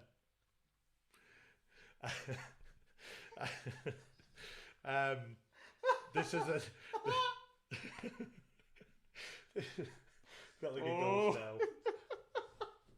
This is the next 5 minute conversation now. Seriously, this is a serious bit. Going to new builds. How many installers? How many installers are embarrassed not at what you do because you're installing the products you're given, but how many are on contract that would be embarrassed at fitting the new build windows and doors, the cheaper stuff? Because a lot of the new builds are obviously it's just the cheapest products that they can get in. It's all thrown together. It's thrown together, and this right. Just so I'd you be embarrassed as an installer. It's like it's your name against that, and they you are. can't do anything They about are. the quality. But remember, if you're fitting into new build, your customer isn't the homeowner. Your customer is the house builder. Yeah. You pay to turn up, throw some windows in, and bugger off. You don't even do the ceiling. For example, so the windows in here. There's a contractor who puts the windows and French doors in. 1. There's a separate contractor who does the composite doors. 2. There's a separate... Is the hardware different as well? No, thank God. But there's a third contractor who comes and just seals up the windows. Right. Yeah? And there's a fourth contractor who comes and sprays the composite doors on site. So these composite doors I saw came white. And then somebody else. So that's 4 companies involved in the installation of the windows and doors. 4. 1 to fit the windows and French doors, 1 to fit the composite doors in here, 1 to seal them up, and 1 to spray them. Amazing. I mean, that cannot be... Can't be cost effective, can it? No, it can't be. How can it be cost effective? From a logistics point of view as well, if you're the house builder, Redrow in this case, Redrow, just from the windows and doors point of view, are having to liaise with 4 different contacts, 4 different companies, to get 4 different bits of work done. That to me is insane. And you're not telling me there's no installer out there who would be able to fit everything that's in this house, or buy a composite door slab that's already green. Come on. 4 companies to fit windows and doors. Okay, so here's a question. You've just bought this as a new build not long ago. Yeah. And I prefer... How old's this house, so? What, April it was completed, so... We're talking... So you've had about a year and 4 months, so it's Yeah. very new. And me being honest, from my buying point of view, I'm not saying I'd never buy a traditional older style house, but I do like new build houses. I've just got that preference. Okay. Question for you as a new build buyer: would you pay significantly more for your house if it had a better standard of doors, windows? Yes. Do you think everybody would? I would. I think if it was explained to them that, look, let's face it, no matter how April, it hasn't dried out yet. No, April 2019, Alan, not this year. Otherwise, yes, I would have agreed with you. I think, yes, I do actually think they would, because I'll tell you the reason why. The amount of houses that we go to that we're already replacing front doors on, that are only 18 months old, yes. Yeah. So people do get it. And yes, I think if a better standard of door and windows was installed, and a homeowner looked at them and thought, do you know what, that's pretty good, and we probably will have to look at these for the next 10 to 15 years. I think, yeah, you could stick 15, 20 grand on a new build. Yeah. I really do. See, that's quite an interesting topic, and it's something that we need to cover in more detail with the other stuff that we do, like, you know, the expo. Yeah. Because I think that's an interesting kind of topic to really do a webinar on, because, you know, the old scenario of would you pay more for that sort of thing, because well, yeah, I certainly would. I can only tell you my opinion. I would. We've got a lot of windows in this house and a lot of doors. Yeah. This wouldn't be cheap to replace as one full job. You probably, you know, depending on the spec of it, you're probably looking at maybe 15 grand. Mm. If a new build from the start was 15 grand more expensive, but obviously if you have a 25-year mortgage, you don't see that straight away. You pay a little bit extra per month. But if you paid more for that, knowing that you wouldn't need to have to change them for a good 10, 15 years minimum, that's money well spent in my eyes. You see, here's a missed opportunity from the builder's point of view, and I don't know whether it's because of the headaches you'd have with it, but most people buy before they're being built. They buy as we did. They buy on plot. So why would a builder, because I've never seen this, and I've bought 2 new builds so far, why would a builder not take the opportunity at plot? And maybe it's the order times, I don't know. This is what I'm trying to understand. This is why this is a rhetorical question for people to answer in the industry. If I was the builder, I would be giving the option when people come to buy the plot, look, this is your basic standard of doors and windows. That's that price. Now, if you want to upgrade to this, it's going to cost you that much more. Now, they do that with all the other furniture in the house. Why are they not doing it with doors and windows? The only option that we had when we bought this house was whether we wanted bifolds. PVC bifolds. Yeah. On the windows and doors. PVC bifolds. Why is that? Now, maybe I'm missing something. This is why I'm asking, and You are I'm right. sure You are right. guys will know a lot more than me. This is just from a consumer point of view. If I was buying an house on plot, if I got the option of upgrading £20,000, but the doors and windows were stunning, I would take it. But is that the time frame of ordering and the headaches to get in with contractors, or is it just because they're missing a trick? No, because there's... I don't know. No, it's simply down to cost. Because these houses are passed with planning to a certain style. They have to agree to be a certain style and do things a certain way. But for example, there was nothing to stop, as Lee has just said, Redrow in this case offering us, say, right, these are your standard windows, but if you pay 10 grand more, we can put in some nice flush cream wood grain with timber look joints and some better Georgian bars and maybe some nicer French doors or a decent set of bifolds. Would we have taken that? Hell yeah, would have taken that right from the start, because then because right now I'm counting down the days till I can replace these. Yeah, and that's going to cost me money. You're under the covenant as well. Exactly. You're not allowed to change the windows because it's against the covenant. How long's that? It's a certain I can't remember. It's a certain time frame or until they go offside. I won't worry. Covenants they're never enforced. But still. There's two, and this is and I'd like to hear people's thoughts on this, whether that's tonight or whether it's over the next couple of weeks. Am I missing are we missing something here? Why they're not doing that? Maybe someone who deals with the house, but yeah, but they're going to get that anyway. Yeah, do you know what I think? I think house builders don't think people will spend more for that particular feature. They're missing. But I disagree with that. If that's the point, if that's what they think, I disagree with it. This is what I mean. For me, it's one of two things. A, there's a problem that I have not seen, which I'd like to know, because I'm quite interested in this. Why they're not doing it? Is there a logistical problem? Or are they just basically saying, do you know what, we can't be bothered? Or are they just not seeing that opportunity? Because if I'm thinking about this logically, and this is how I would feel as a supplier to the building industry for new build companies, I would be asking the company owners, why are they not taking... Here you go, there's an opportunity. Kevin's making a point here. So he's saying in an earlier comment, so some serious shoddy installer mastic jobs.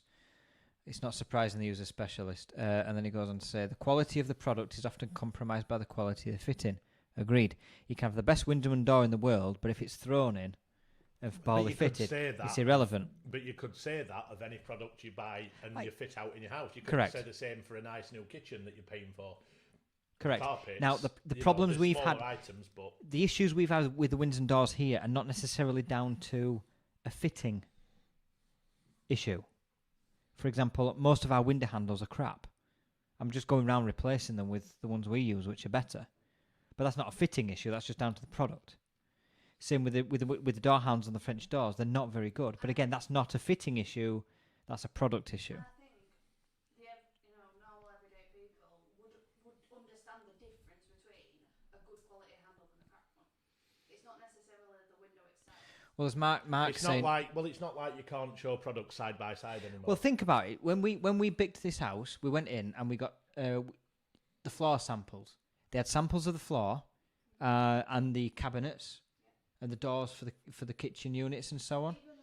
And the back, exactly. So they had samples of those products on show that me and Soph could go in and have a look. Now, it's not impossible to have a standard window and go, right, this is the standard window we put in our houses, or you could pay a bit extra and it's this type of window. You see, Alan's just brought up, and this comes back to a conversation I had right at the beginning of us doing these pod video casts. I think installers are struggling to sell it to the house builders when the suppliers get involved.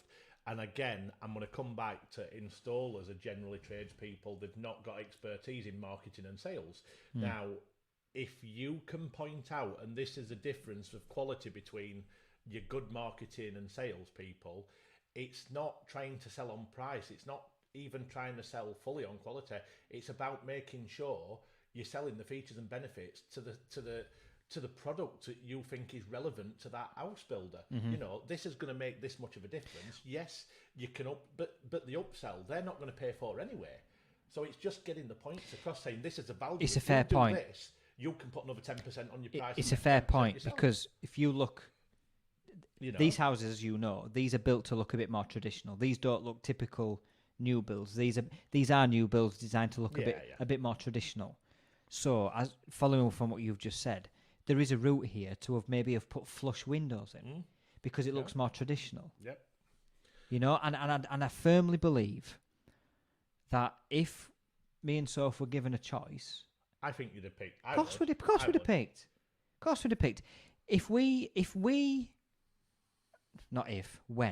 When we get to change these windows, I already know what we're putting in. We're going to be putting cream wood grain on the outside, white wood grain on the inside. I think I keep the Georgian bar look because I think that suits the house, even though the window cleaner hates it. Flush with timber look joints and they fall off, yeah. They're stuck on with bloody double-sided tape. And I'd put traditional ironmonger type window handles in. I mean, Alan's just said they're buyers from not the sellers as well. Buyers are trained. The training's the issue. I get that as well, Alan, and I do get that theory. The only thing I can see why house builders are not doing that is they don't think there's enough value in from their end to sell it on. So maybe they think, well... But I guess that's Alan's point, and they're trained a certain way. Yeah. They need new training to understand that there is value in. But again, that's about getting the features and benefits across to them properly and saying, look, it's not going to cost you anything. So actually, you're going to make more from this. And you've got to educate them as a seller. Samantha, I haven't heard of anyone getting options on their windows on new builds. They don't. But this is what we're saying, Samantha. They should be. They should be. Because I think they're missing a trick. But the windows. Options on where you put your sockets. Yeah. With some builders. Yeah. They say, well, yep. Here's where your sockets are gonna be, but you can have them moved if you want for a price. But yet you don't get anything for your door. Like we paid extra to have. I think we had some sockets with USB ports in. They upsell everything. But why not the windows? And this comes back to my point. In other products, in other high-end products, like your car, would you buy a 300 grand Lambo and then put plastic wheel trims on. Exactly. And this, again, I'm going to bring this question back round, and it'll be interesting long term to get some answers. If anybody knows any house builders and why there could be a reason why not. But all joking aside, I know I mess around about triple glazing and opportunities missed, but this is a huge opportunity with the amount of new builds across the UK and Ireland, and you know, that we're not really in that market where they can upgrade in every single house. Even if it was a 10% upgrade. I just think... if it was... I just think... Is that... I'm far away from the mic. As we do more of these, Lee will learn more to stick his head in the mic. I know, but I've learned. No, he's right. I think Redrow, Barrett's, Persimmon, if you're all listening, speak to us and we'll tell you. People will spend more on better windows. It completely transforms the look of a house. It'll change the price of the house. Well, this is what I'm But saying. no, but you sell it as an optional extra. Yeah, but I don't know. This is what I was saying. You value houses on This building now, including the windows and doors, because when we sold our house, he priced in the windows and doors. well. This is the bit I don't know because I don't understand. You know, this is not my. This is not my. I work in media, and I have done for a long time. This is what I'm saying. Am I missing something from the house builder's point of view? Is it going to be a significant problem to them to offer that? So Leon Days, high-end fabricators can't supply the new build market as they will not pay a premium as they do not value the difference like we are talking about. But again, is that our fault for not educating them? Because you've got to sell the value and the benefits and features. Because people, they're not paying for anything. They can actually make money on it. It's not costing the house builder anymore. They can put a 5%, 10% premium on. Is it as well the new build suppliers that are putting in these windows and doors, the contractors, are they going, oh well, we can make cheaper ones and bang them in and sell loads of them rather than the premium ones, and that's why they're not going in with... Yeah, that's what they're doing right now. And because when the company that put our windows and doors in, when this was being built, came to you and said, Yeah. high quality, Yeah. good quality.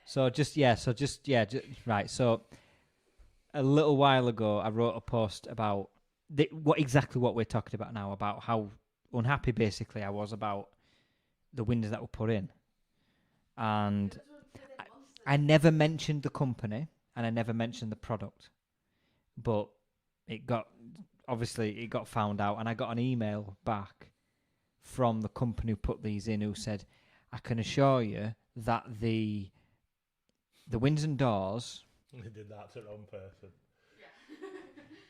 Yeah. I said that the windows and doors... He said, I can assure you the windows and doors are of the highest quality. No, he didn't say that. No, what did he say now? He said, they meet all the rules and regs and meet up to standards. And I said, that's fine. But there is a difference between meeting rules and regs and being of a good quality and a low quality. In the same way that a Skoda meets all the rules and regs when they want to bring a car out, you know, they have to pass all the road safety tests and stuff. Skodas. Listen. I'm right. You know, No, I know. a 25 grand Skoda will still pass the same rules and regs on safety that a Rolls Royce does. Mm-hmm. But a Rolls Royce is 8 times the price because it's much higher quality. That's what I was saying to him.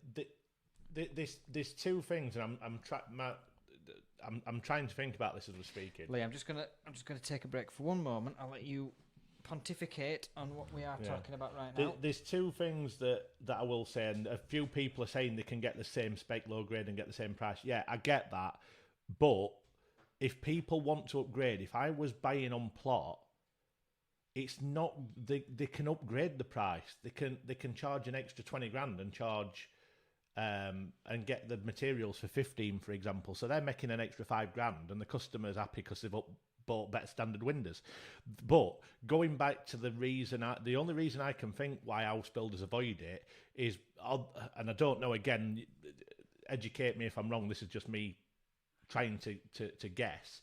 Maybe it's because the house builders are buying in regional bulk of the cheaper materials, the cheaper windows and doors, and maybe if people did upgrade, they may be losing out on the bulk buy.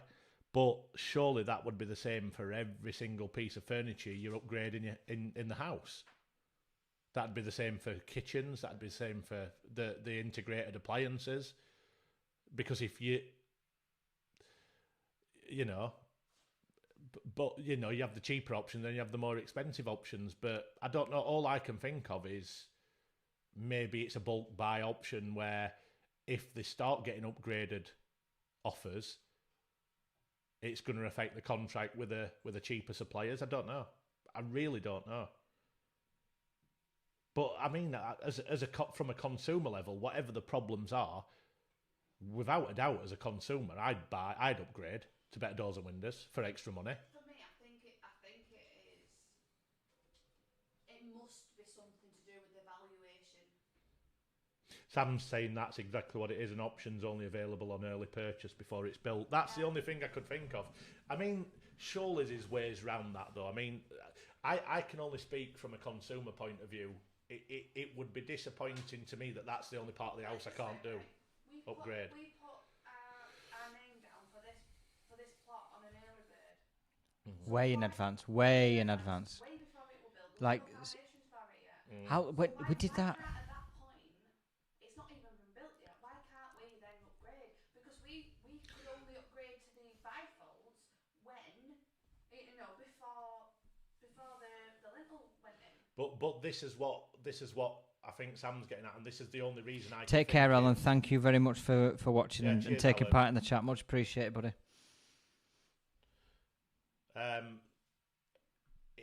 They've probably got contracts for 2 and 3 and 5 year contracts where they're bulk buying, and they've got to use that up. Maybe that's written into the contract.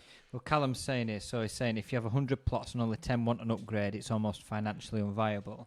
Why? Because the upgrade's paid for for the fitting and everything. That pays for everything. In the same way that we had to pick producer. Okay. I'm just trying to my headphones will stop working. All right. No, Leon. No, they're not. And I get that as well. But, we would give it... So, going back to what Soph said, we put our name down for this house way, way in advance, before it was even out of the ground. But surely that would have been enough time to liaise. If Redrow gave us the option to upgrade to a better product, that must be enough time. 6 to 9 months, it must be enough time. The saleswoman was pushing us to say, do you want bifolds? Do you want bifolds? Because until the minute they start laying the foundations, that's it. Correct. But when we put when we reserved it, that was months in advance. Yeah. But what I'm saying is that there's a chance for you to upgrade your windows and doors because they gave us the chance to upgrade to bifolds. Yeah, this is what I mean. I'm trying to figure. There's got to be so. Either they're absolutely missing a massive upsell opportunity, which I don't believe every house builder in the UK are missing opportunities, because I do know some smaller. There's got to be a reason. Well, so at work we often deal with not your major builders, but your more very niche, small, 2, 3, 4 plot builders or bespoke architects works who will specify a much higher spec product. But the houses will often sell for $500,000 upwards. They're much at the higher end of the market. Yeah. So, in some scenarios, the better product is making its way in there. But I just think consumers, Sam's saying, consumers need more independent information. Agreed, and that's the power of the internet. I actually... Go on, sorry, Jason. That's right. And then Callum was saying the work involved in ordering from distant suppliers and arranged delivery would be too much work and hassle. No, I don't believe that. I think people... You just need one company that does a basic and a premium. Yeah. But I suppose, look, using our example as Redrow, if Redrow... It's clear Redrow at their end had implemented quite an automated upgrade service. So when we bought this house, we got it's called My Redrow, your own personal account on their website. You pick your options from there. It's a very automated service. Yeah. I suppose if you could... It's Yeah. like, it's like shopping. I suppose if you could implement an automated service on this front, I mean, in this case, we're talking about the windows and doors. Again, if you are allowed enough time, if you buy, you know, for example, if you could be given the option, if you say, right, if you put down on an early bird order, you reserve your plot, you've got this 4-week window in which to choose the better windows before we start work. And we're not saying we're not saying it has to be like, you know, the options you get if you go to an independent, you know, like installer. It would just be a basic option, a premium option. You don't get to pick the colour. You don't get to pick the type of handles that you have. You just get. You see, I still think there's room for that as well. I know it'd be more complicated, but And I think that's when you get more complicated. I guess it depends on the development. Like here, cream flush windows on this development would have worked well. So what Redrow could have done is say, right, this is your standard offering, but you pay X amount more and you can upgrade to this window, but it's flush, it's cream, it's got this handle, this is how it comes, take it or leave it. now here you go. Here you go.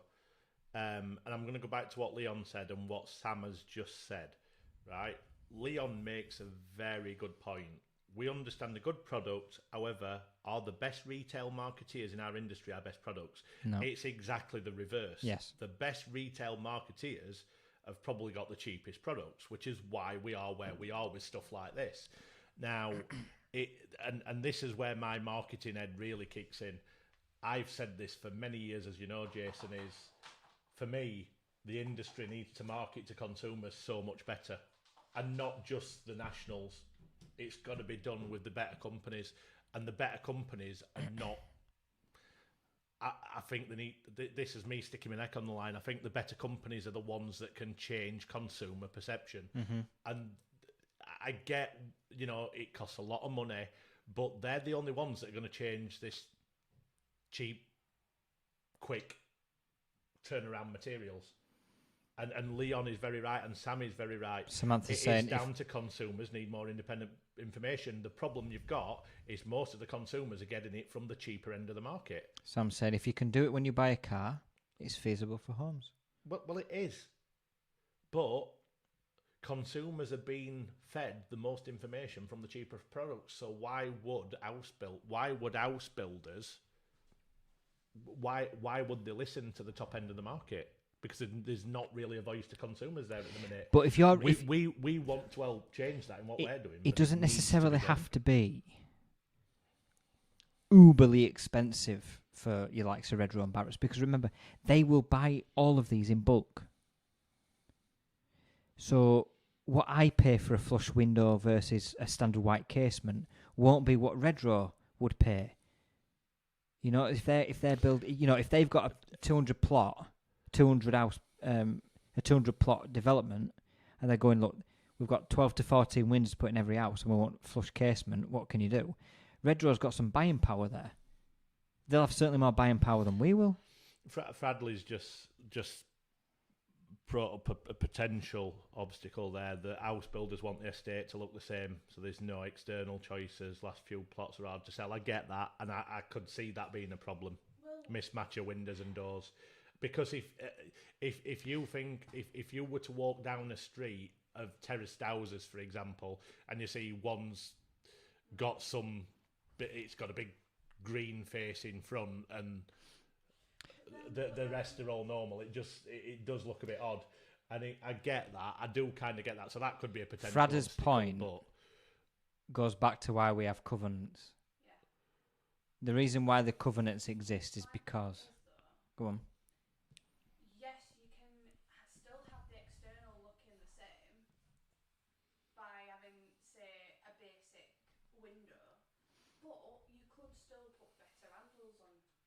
Agreed. Yeah, I mean, within months of us moving, we've changed handles. Yeah, terrible. Right, just something as simple as that. But here we go again, and this is about consumers driving demand and not house builders or any product telling people what they want. This is a problem for me with trade industries. Suppliers. And I'm going to put this in a very nice way. Suppliers are talking at consumers. Maybe we're not listening to consumers enough, because would I want a covenant on my house saying No. I can't have it how I look because the whole estate is the Correct. same? You buy a product because you want it to be the product you want. And we're talking at consumers, and we're not letting consumers drive what they want. And this is not just this industry, it's our generation. We've already said, Kevin, I think you actually need planning permission to change the colour of your windows. I'm not sure about that. It depends where you are. It depends if you're in a conservation area, I think. Example, like when my dad was doing the loft conversion, he was wanting to change the roof tiles to what the neighbour had. But then when he went to the council were like, no, you can't have that. You've got to have this colour. But then that colour would have been different to the rest of the street. It's like, I think you've got to like, my point, what am I trying to say now? Like, I think the council's involvement doesn't help. Yeah. I've dealt with anybody who's dealt well, look, and anyone who's ever dealt with, I think me and Kev talked about this in a previous video. We were talking about dealing with conservation officers. And they tend to be quite a self-righteous, self-entitled bunch of people. No, I was on a job once, and in Mexborough, and I was pricing for some windows and doors on a house. There was a cul-de-sac of 6 very highly spec'd homes. They were all 4 and 5 bedrooms, big gardens, $500,000 upwards each. And because it was a conservation area, the consumer decided that they were going to go down the route. I mean, look, they could have had the windows changed, not told anyone, and risked nobody blinking an eyelid, and probably got away with it. But he decided to go down the proper route. And the conservation officer... all right. I'm going to reopen my laptop in a minute. It's just gone really weird. Anyway, go on, carry on. Oh, God. It's all right. That's okay. It just like went in slow motion. All right, fair enough. Just shutting it down and opening it back up. But yeah, so the conservation officer from the council in the area got incredibly detailed on and demanding on the spec of the window and door that was going into this home. But so at the time we were quoting for, it was an Evolution flush with Timberlook joints. It was, I think, agate grey at the time. And in the end it got denied because, in his opinion, it wasn't timber enough. But the counter-argument from the homeowner, I mean, we didn't get the deal in the end, it just kind of petered out into nothing, but the consumer was arguing with the council to say, look, the windows we want are actually more authentic to timber, because if you look at the softwood crap that was put in these other houses next to me, my neighbours' houses, the Evolution product is closer to genuine old-fashioned timber than the softwood rubbish that was put in the 5 other homes next to me. But for whatever reason, computer said no, and that was it. And that was the end of that. And he got nowhere after that. I think that comes down to the opinion of the person that's been put onto that job as well. Oh, definitely. Yeah. I mean, look, I met with the conservation officer, and we were having conversations about details which are completely irrelevant. I mean, and you could see the sense of power surging through him, and it made no sense. The windows we were due to put in were better, looked better than the original ones we were going to take out. I'm going to bring it back to Leon again here, and I want to bring it back round. It's just said there, this is not about windows and doors. If you could find the perfect location, would we all build our own, in an opinion, quality house? Yes. Correct, of course we would. And this comes back, and I'm going to swing it back round to marketing, and how anybody who sells products, in my opinion, lately is doing the wrong thing. And I think the clever companies now across the world are listening and engaging with consumer any feedback from their clients. Now, I think a lot of people are doing it the wrong way around, and I'll go back to it. We're talking at them. Right. We're actually not we as in an industry, companies in general across the world are talking at people rather than listening and finding solutions. And I'll go back to what we've just said and what Leon's just said there. I'm not buying an house because I want the same house as 15 other people on the same road. I want the best house I can buy. I'm buying it because of the plot on that estate, not because I want it the same as everyone else. And this is where really, and I know this, you can go to the extremes. As a consumer, you're always right, whatever you're buying. As a customer, you're always right, no matter what anyone says. And people will say, "Oh no." You are, because they're buying. You may know that they're wrong personally, but it's their opinion. We're going to move on to that in a minute. It's their opinion. Yeah, but this is what I mean, and this is a stubbornness, and you do it, and it's a rhetorical thing with every human being. Rather than find a solution, because you think it's wrong, it is in your eyes, but there's a second opinion of the person there, and whether you know that it's not the best option for them, they want that option, right, Leo?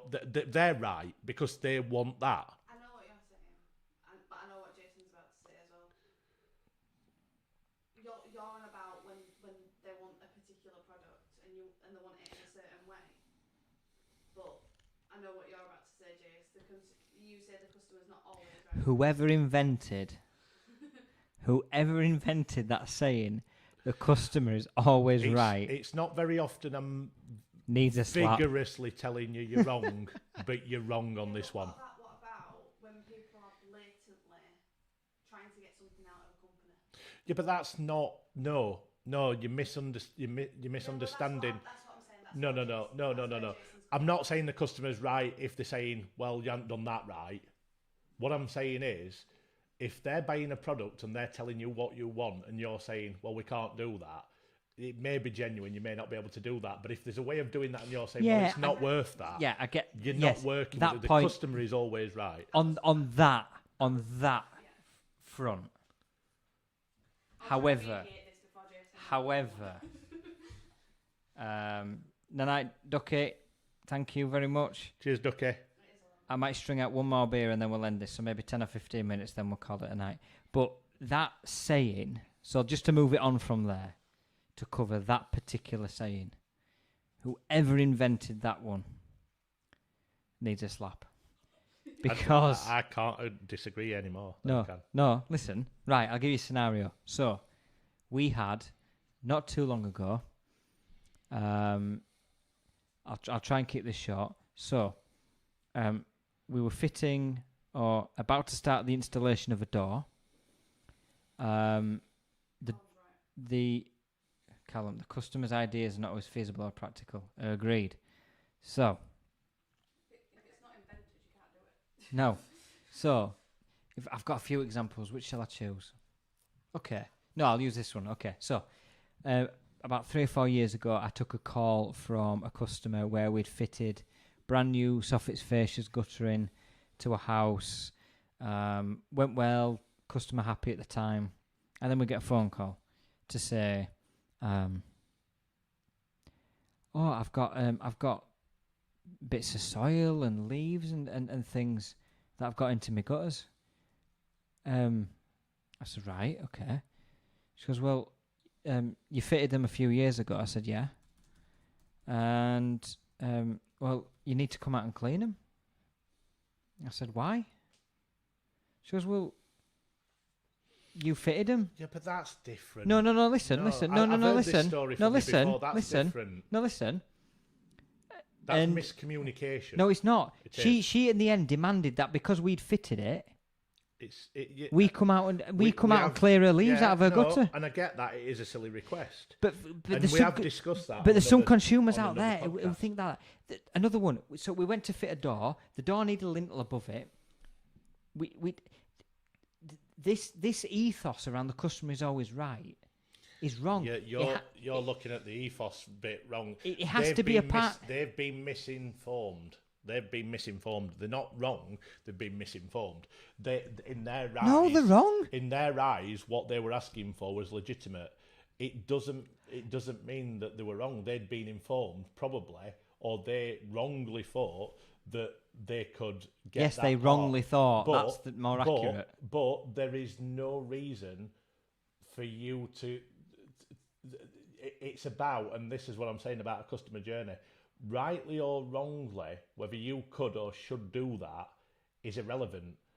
They believed that they could. All right. So what happens if a customer goes against the advice you give them? So the other example I was going to give was, I sold a door to a customer.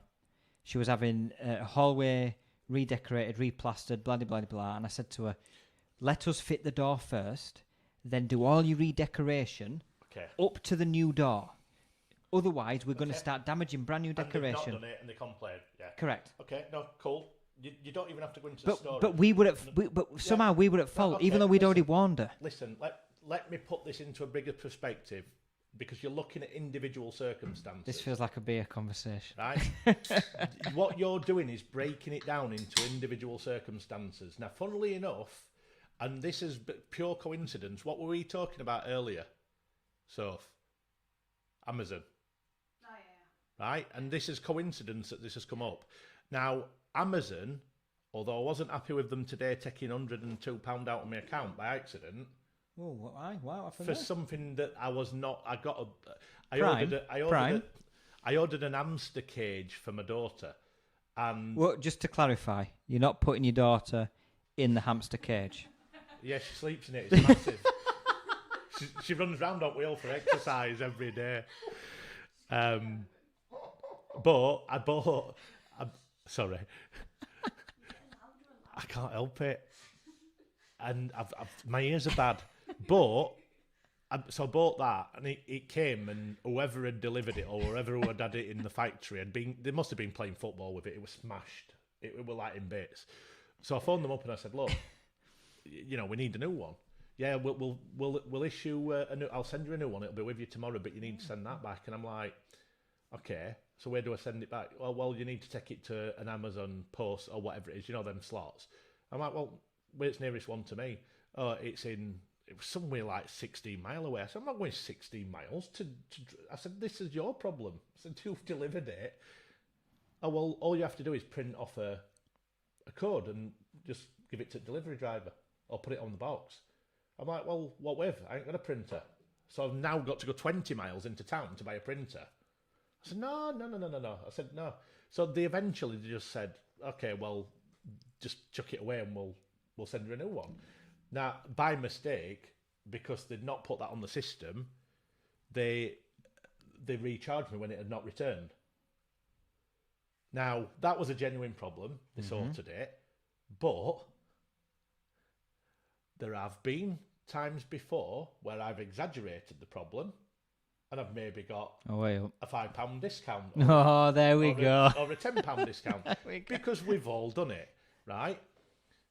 Now here's the thing, and this is what I'm saying about the customer's always right. Individual cases are individual cases. Amazon look at this as a big picture. They know as a company, and this is why they're so successful, and I know this is the top end. This is the top end of companies in the world, but Amazon have become so successful because why... Right, you use Amazon. Sophie, we've had this conversation earlier, Sophie. The reason me and Sophie use Amazon, and I'm sure you're the same, and I'm sure anybody who uses Amazon on here are going to say exactly the same. Why do you use it? Because I know no matter what happens, if there's a problem, they'll sort it. And it doesn't matter if they think I'm right or not, they find a solution. But no, right. So there's right. This is the difference. So the examples I gave, yeah, going back to the soffit and fascia one, right? There was nothing to solve. The other example of the door, Okay. and there was nothing to solve. It's like There was No. nothing. Going to Amazon, going right. I'm using this hamster cage. It needs cleaning. What are Amazon supposed to do about that? If you ring up Amazon and go, there's hamster crap all over the place, Right. and they'll go, yeah, it's a cage for hamsters, Right. right? You're What did you talking- expect? Yeah, but you're talking about. You have to pull your finger out and clean it yourself. No, you're missing the. You're so wide of the mark of your thinking. No, I get what your point about. I'm just saying The to you, point it's not. You say, look, I'm sorry, just as Amazon did today. Unfortunate, well, not today, but in another case, I'm sorry because they have told me before. Sorry, you're wrong. You know, we have done this and we've done that, right? But what Amazon are very good at, and this is what people generally aren't, because this is not you. I'm saying this to people in general have got, and I'll go back to the books and the audio books that I listen to. It's an automatic emotional reaction to be defensive. Yes. If somebody says something bad about what you do, whether it doesn't matter, there's an emotional response of saying no. That it's a defense mechanism. Agree on that. And that's your brain. That's your brain. Now, what Amazon do, then the successful companies, and there's not many that do this well, is they step back. Yes, they're wrong, but in their eyes they're not. So you've got two options: you battle with them, and you lose. Kevin's made a point here. So big value, high ticket, bespoke items are different from cheap mass-produced tat. And then before that, he said he went measured 8 windows to brickwork 6 weeks ago. Got to site to fit them. The house had been rendered. Oh God, disaster. But Kevin will have gone to that consumer and gone, right, I've measured these windows. Please, please, please, do not render this house until we have fit the windows. And he's got there. Yeah. And he's got there. Yeah. The renders all over the brickwork. Yeah, but you're bringing... Look, But this you're is still no, so no, wide no, of the no, mark no. of I where I'm agree going. with you. The point that what I'm saying to you is there are different scenarios where this saying of the customer is always right is not applicable. But listen, you're still missing Like what Kevin said. You're still missing the point. Kevin's Right. self-cleaning gutters. Right, I'm good, and That'd be I don't nice. want a full description. How did your conversation end with that lady about the self-cleaning gutters? Because yes, it's a ridiculous request. Told her but to do how it did herself. You told her to do it herself. Yeah. Right. Now, if you would have took Amazon's approach of no matter whether the customer's wrong, they're right, you could have said, look, unfortunately, I don't know why you think that, but it doesn't work that way. But what I am going to do, as a token of goodwill, because how many referrals might you get off this? This is how Amazon think about it. Just think, and this is what I mean. You're shutting your mind straight away because I can see it in your eyes. If you would have done something as small, and this is what you're missing with people, okay? If you would have, and this is again, it's an automatic reaction. It's not a dig saying that you're not looking after customers. It's an automatic defensive reaction. So you're on the defensive. You're saying, no, that's just ridiculous. I completely understand what you're saying. No, but listen, I've not finished. I've not finished. So if you would have ended that conversation and said, do you know what? Unfortunately, we can't. We don't do. Just stuff for everybody like that. listening, I weren't that blunt. I was but- paraphrasing. But the end goal is you told her that she needs to do it herself. Yes. If you would have taken an extra 5-10 minutes of your time, and this is what Amazon do very, very. This is why Amazon are at the top end of the game. This is why they are what they are. But if your emotion had dropped a few bars, and this I'm not just saying you. This is people in general, and I've done it before, right? And you think about the situation, and you said, do you know what? We don't do that, and this is why. But rather than saying, look, your only option is do it yourself, you could have said, I'll tell you what I'll do. I will get you the phone number of someone. I'll get you a referral of someone who can do it. And what we'll do as a goodwill gesture, because you're one of our customers, we'll give you a £10 voucher we'll pay £10 towards it, right? Think of the goodwill that buys from your customer. Kev, give them the name of a gutter cleaner and a £10. There you go. I've just said that, Kev. All joking aside. Yeah, but he's then joking afterwards. Yeah, but I don't think. No, I'm saying a voucher. That's what Amazon do. But you get what I'm saying. You pay £10 towards the cleaning. I get that, but listen. Think of the goodwill that buys for anybody who she knows who's going to buy, and you're going to say, "Oh well, they'll all be the same as her." No, they're not. And this is the bigger picture of the customer is always right. And that's how Amazon have built their business, around that service. I get what you're saying. Just little bits. It doesn't have to be, oh, we'll pay for it all. The only reason why Amazon can do that is because of how big they are. Correct. But they got that big by doing that. But I don't want to. I don't want my. I don't. Yeah, but Lee, How do you know that? Because I've been using Amazon from the early days. I don't want our installation I business stopped to be as using big as eBay. Amazon. I stopped. I don't want it to be as big as Amazon, and I don't listen. But With all due respect, I think we need to put a pin in this. For a consumer-facing salesperson, you've got to give, no. even No. if it's a little. Listen, There's a stubbornness in you that is unbelievable. I think the reason why he is so stubborn is because of how you work. Because we get. it's very bespoke. You've no wiggle room. Lee, we get the piss ripped out of us. We bend over backwards on more occasions than we should to keep most people happy. For example, there's a job we've finished today where we're going above and beyond. We're doing extra stuff where it wasn't in the contract, but we're doing it because we want to keep the person happy. All right, they've got a balance to pay, but Callum, unfortunately, any window or PVC product bought as a stigma. Kevin, you are a dream. Lee, you're a dreamer. Totally agree. Right, listen. Right, you spoke, let me speak. We do things every day for our customers to make sure that they're happy, whether that's fitting late into the night.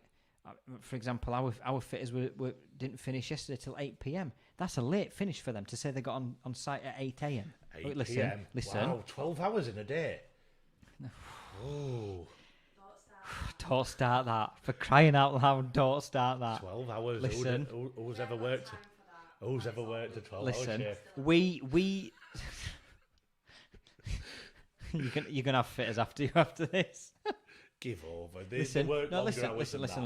So we do things every day. So we are doing things on installations at all times to make sure our customers are happy. To make sure they go out and refer us. Yeah, to make sure they pay the balances on time. We already do that. The level of detail we go into as a business is far higher than any typical installation company around us will go to. So we already believe we go above and beyond. We're already providing a high level of service for them. For the cheek, for someone to come back and expect us to clean their gutter or to not listen to the advice. That is your defence mechanism kicking in Absolutely. again. For us to bend up. Absolutely. So what you're saying Absolutely. is Because we're we're only going to take it to that point and then we're going to say, do you know what? Get out and go. No. Yes. And it's wrong. Yes, because no, it's not, because going back to that lady who we given explicit advice. In fact, not just that one. My brother had one recently where we did a house full of windows. They were having a complete house renovation. My brother told them explicitly, do not plaster these rooms until these windows are in. And what did they do? They plastered. But they plastered and not left us enough room to fit the windows. They've not even left us enough reveal to fit the 70mm profile back. We ended up having to chop back brand new plaster. And we had to go to the customer and go, this is going to take us longer. You didn't listen to us. We're going to have to damage your brand new plaster. It's going to come off in big chunks because it's not dried out properly. And what this does as an installation business, you've been in business for decades and you get this repeatedly over and over again. You bend over backwards. You spend time to give detailed advice and comment to customers to make sure that the installation goes as smoothly as possible.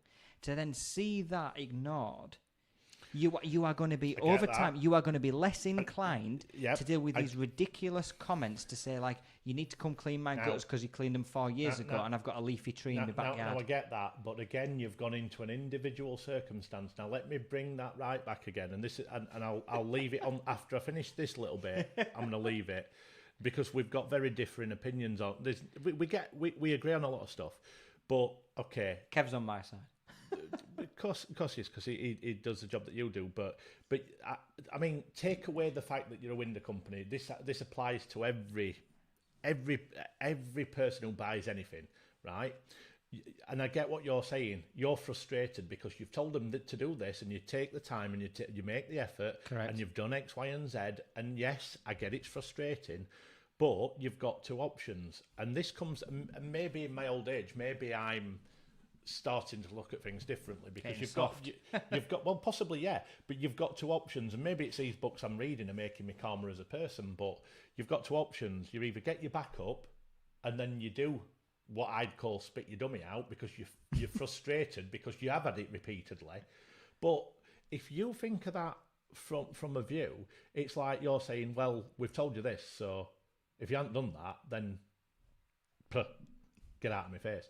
For me, that is a loss to you as well as them because you're losing future opportunities. Not everybody they're going to refer you to are going to be that way out.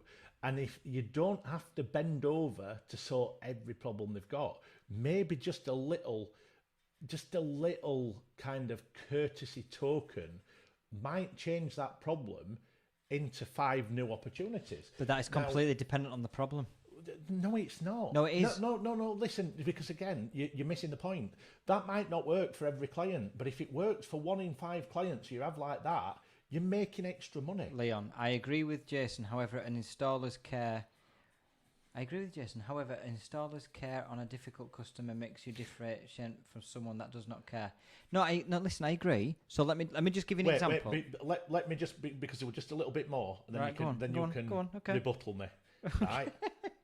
It's like one of them school. What do they call them? School debating competitions, right? Now, what I wanted to do, and then I'll let you talk about your side, is I'm going to flip that then. So, what do you struggle with? What causes you problems where you have to get like help from something for a product or a concept or like some sort of? Is there anything that you have to phone for technical advice because you don't understand it?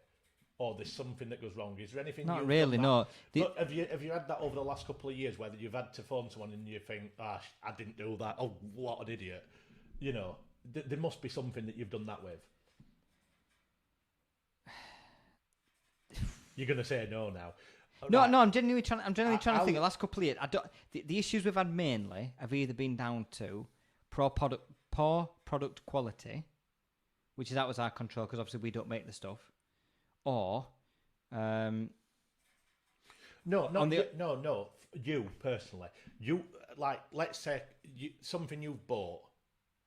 I'm not talking about your company or your job. or something in general. In your life, like let's say you've bought a computer. And Microsoft Surface. And you didn't set it up properly because you didn't read the instructions or something like that. Right. Is there anything that's caused you a problem where you've had to go to a company and say, I don't know what to do? It was your fault. I don't know if it was my fault. So the last thing I had was I had my Microsoft Surface 2 laptop, which was a laptop. Okay. The one thing that was your fault is that you put your SIM card in the phone too quickly and then got it stuck. That was your fault because you didn't read instructions. Oh God, how long was that? Okay. That was like 9 years All ago. right, but no, it doesn't matter. Okay, that's it. So what Sophie's just explained there, I don't know if you heard that, is so what you did is you put your SIM card in your phone too early and it got stuck. I did. Which is easily done. It's a basic mistake, right? And they replaced the phone. Yeah, okay. But- now, Wait. Listen, point. wait. Let me finish. Let me finish. Right. Now, although it's a common mistake, if they took the theory that you took with these examples, this one example that you've told me, these other examples, Yes. you should not have had a new phone. They should have said, well, that's your fault. You've just paid £700 for a phone. Sorry, but it's not our fault. That is exactly the same. Context. I had insurance, and it was paid via the insurance, not the phone maker. Okay, so they didn't mind in that case. If it wasn't insurance, they could easily have done that, but they wouldn't. Another point as well is. But it was my fault. I was fully. It's mass produced, right? A phone is a product that is mass produced, and they can take that phone apart, get the SIM card out, refurbish it, and sell it. But I was always What if the customer got their Windows, they did the final survey. You got the Windows window sizes, right? That window's now been made. It's been delivered to the stores, and then they're about to go fit it, and the window is now too big because they've put the plaster on. You can't then really sell that window on again. No, but That's the And but we're not. But point. we're not. What I'm saying is, we're not talking about giving them full refunds for big stupid errors. What we're talking about is trying to handle the situation. And what I'm saying here is, and this is the difference. And this is what a lot of people miss with stuff like this, is it's everybody's got a degree of, and this is what I'm saying. And it all comes back to the customer's always right. Can I just say something first, though, before I lose Go on. it here? I know what you're going to say. You know, give them that bit of goodwill, but then Amazon could resell. I know not in the case of the hamster cage because it's broken, but if you sent something back because it was faulty, they could potentially fix it and resell it, can't they? Jason. No, I get that. They can't No, do no, that. I get What that. they'd have to do, what they'd have to do, you're saying you're going to give them a gesture of goodwill. You're going to say 10% off the next order, but they're still going to be out of pocket because they have to order a brand new window that is to the sizes because of a customer. And have the fitter go out a second time because they're wasting the time. Well, again, we're getting into specific. Yes, but Scenarios. those scenarios are specific because more often than not, 99% of jobs go okay. Let me just come back to, because I know it's a long process I'm explaining, but Soph needs a mic, says Kev. what I was trying to explain is there's levels of, whereas you thought that woman was absolutely bat crazy, right? The phone company may have been looking at your case and going, you can't put a SIM card in.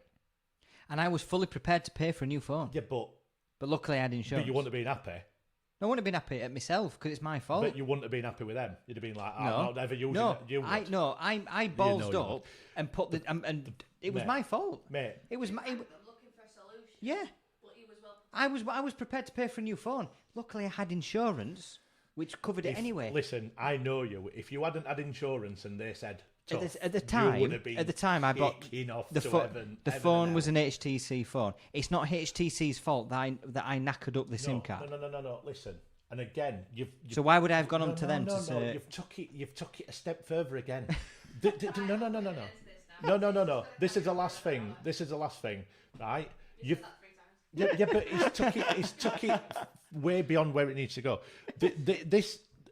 What you're saying is, it's an hypothetical situation that you're saying you wouldn't have been. Well, you would, you would, but the point is, there's a level, and what you're saying is right, but it's wrong. You would have.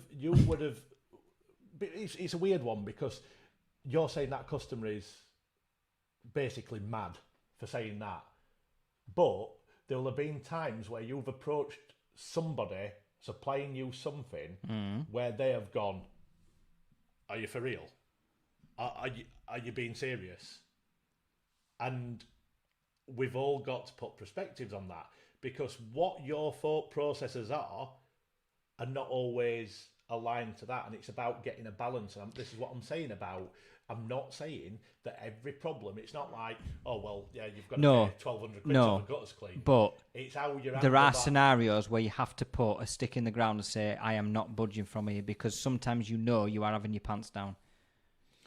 But that's where and again, I'll come back to Amazon, that's the risk reward ratio of having the small kind of leeway, because we've all took the mickey at some point. Like going back to Kev's thing, which was quite similar to a job my brother sold, where Kev had obviously gone on site and measured his 8 windows to that particular size. He'll have obviously gone to that customer and said, please don't render this house because it's going to make fitting the windows a nightmare. Yeah. And that customer, despite Kevin's advice, has gone, nah, knackers to that, I'm going to render it anyway. Making his life hard work, potentially jeopardising whether he could actually fit these windows or not, because I'm guessing Kev has measured them in a certain way to accommodate the render. Yeah. He's gone on site, she's rendered it. What does Kev do? I'll give you another example. Many moons ago, we were doing this big extension for a customer, and we wanted to wait until the openings had been formed. Big extension, various windows. We said, right, well, what we usually do is we wait until the openings are formed, the lintels are in, the sills are in. 'Cause in this particular case, you were having some stone sills fitted, which the windows were going to be sat on top of.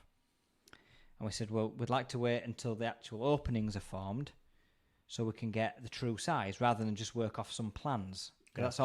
That's all the price at that point was based on. But she pressured us because she didn't want to wait much longer, because that would have prolonged the lead time of her extension being finished by 2 or 3 weeks. She pressured us into ordering. She said, no, please order the windows. The builders are good. They'll stick to the sizes. We get there, and the windows are 200mm too big. Mm-hmm. Now, that's not our fault. So we had to go back to the customer and go, these windows are wrong. You told us to order these at this size. We asked you not to pressure us into it. You pressured us into it anyway, so we're going to charge you for new windows. In the end, she got the cost back off the builder. But she went against our normal practices as a business, because that's the perfect example of why we do not do what she asked us to do. But then, and this is the stigma of the occasional person doing that, is, I think, and this is what I was trying to get across, the cat we've gone way around in a loop, is, and this happens throughout many industries with many companies in many sectors, retail, everything, because you're used to certain customers doing things like that, the barriers go up with everything. Yeah. And it shouldn't be that way. I disagree. Not because everybody is trying to have your pants down. No, I agree. 99% of customers are absolutely spot on with us. And but going back to what Kev left a comment earlier about Kev, we are not dinosaurs, but being in business for 30 years shows we get the balance right and look after the customers. I think what he's hinting at there is, Kev knows as well as I do, you can spot the ones coming who are going to be purposely difficult. But listen, there's and you need to walk away from them. And I get that. And listen, I'm not saying none of your points are not. I'm not saying your points are not valid. There's some ridiculous things there, but you've got 2 ways of handling it. And the first way is getting your back up and saying and arguing and shutting them out where nobody wins. The second one is, and this is where it's very hard as human beings in general. It's very hard as human beings in general. Mentally to even try and help people, are being ridiculous. And I'm not saying you give them £10,000 rebate. What I'm saying is your back goes up and there's a defence mechanism kicks in, whereas sometimes they know what they're doing, but that little gesture that you don't want to make because they're taking the mickey, and this is what Amazon do. Amazon know that probably 50% of the people complaining. Do you know what else? Are doing it for a reason. Do you know what? Wait. So the fact is, if you handle it that way, it's putting your pride aside. And do you know what? You're thinking they're taking mickey here. Just giving a bit of leeway to the people taking the mickey, it's hard. Let me give you an example. So today... But that might get you extra work. They might just be seeing if they can get a little bit of something back. You giving that... No, this is a good ending. So today, we dropped off 3 bottles of red wine and a bouquet of flowers to this particular customer that we'd just finished...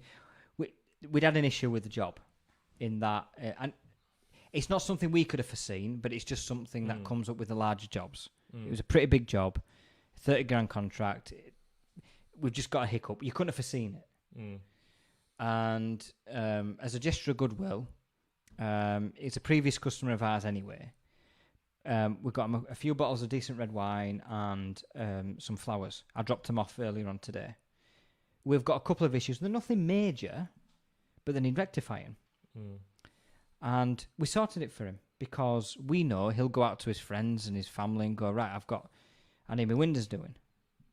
B&P, they'll sort you out. Now, we don't mind doing that. But the customer rang me and talked to me about the problems. Again, they weren't major problems, they were just little niggles. But he's a previous customer, he's a good customer, it was a big contract, and okay, we did what we did. Yep. But he approached us Okay. in an amicable way. He didn't get on the phone and go, "This is crap. This is shit. I don't like this. You're terrible." And da-da-da. So I get that. he rang us in an amicable manner. I know him anyway personally because we've dealt with him for years, which helped. But he said, "Look, I've got 1 or 2 issues here. I'm really happy with everything else. Can you just come and have a look at this and that?" I'm like, "Yeah, no problem, not at all." And we sorted it for him. When someone gets on the phone after giving them helpful advice at the beginning and starts making outrageous, unacceptable demands, or giving us staff abuse, this was a good one. A couple of weeks ago, we had an unforeseen problem which couldn't be helped. And our scaffolder and our builders got absolutely vile abuse from the homeowner. It's not their fault. Well, I mean, that's a different story. You can't be abusive. But It's out of order. but listen, and this is an all new topic of discussion for another time.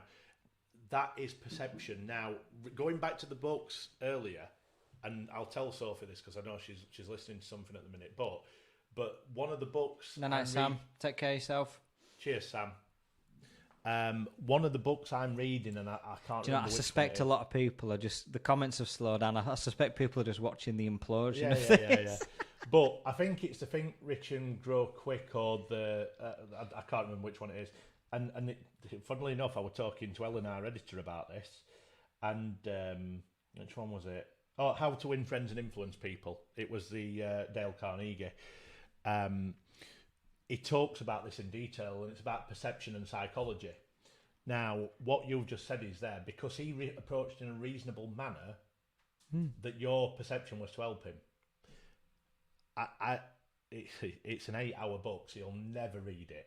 It's an 8-hour. We would have helped him anyway. No, I know you would, but you're more inclined to be receptive to the person. And this is a psychological perception, and this is what he talks about in the book, and influencing people and winning friends. When he's talking, it sounds like very corny, but what he's talking about. No, I agree. I think it's a psychological way of getting people to think on your wavelength.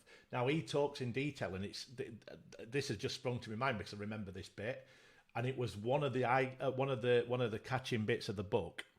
Sorry, I was getting popcorn.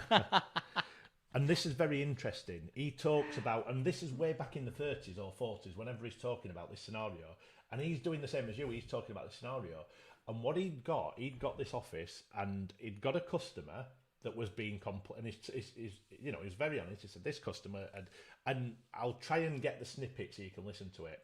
And he says, and this customer was speaking to my sales guys, and he'd got a big office, and whatever happened, it's very unreasonable, and it was totally outrageous what he was saying. The reason why they're not going to deal with us anymore because of this, because of that, and basically it was all his fault. So, and because the sales guy in his office had kept saying to him, it's not our fault, it's not our fault, we can't do anything, it's not our fault, because it's a psychological and perceptive response. Now, this guy took the time to write to, and he's explaining it in the third party. It's not him. It's a very successful businessman, and this very successful businessman says they wrote him a letter, and they said, "This is why we're not going to deal with you anymore because you've not done this, you've not done that." And he's telling the story in his form, and he said, "I looked at the letter, and I agreed with my sales guys. This is just ridiculous," in his own words. And what he did, he then invited the guy in and said, "Look, we're very sorry. Apologies, can you come in and speak to us because we'd like to rectify the situation." Mm-hmm. Now, the psychology bit for normal people is, and I'm not going to swear, but out. I'm not. If you don't want to, we don't need customers like you. Mm-hmm. Now, what happened is he invited him into his office, and the guy sat down, and this is about the 2 ears and one mouth. He said basically he invited him into his office, and he asked him, "Look, what can we do? How can we rectify this situation? What have we done? What can we do better?" And he let him rant, and he said it was something like a 3-hour rant where he was just complaining. Kev, I think this is what you're getting to. First rule is to give someone a way out. Yeah. And basically all he did was get it off his chest. So basically, where you don't want to do that, and I fully agree with that because it's a cycle, and I've been the same in the past. It's like, oh, I'm not dealing with you, and I've had that situation many, many times. You've done it. I know You've had that. I know, but this is where I'm trying to to educate myself into what you can do. And apparently, what had happened is it literally like a 2 or 3 hour rant, and he was just sat there going, "Yeah, okay." And he said, "So what can we do to gain your business back? What do we need to do?" And the guy's response was, well, because he wasn't expecting that response, and he said, "Well, I just want this." And it wasn't actually all that complaint.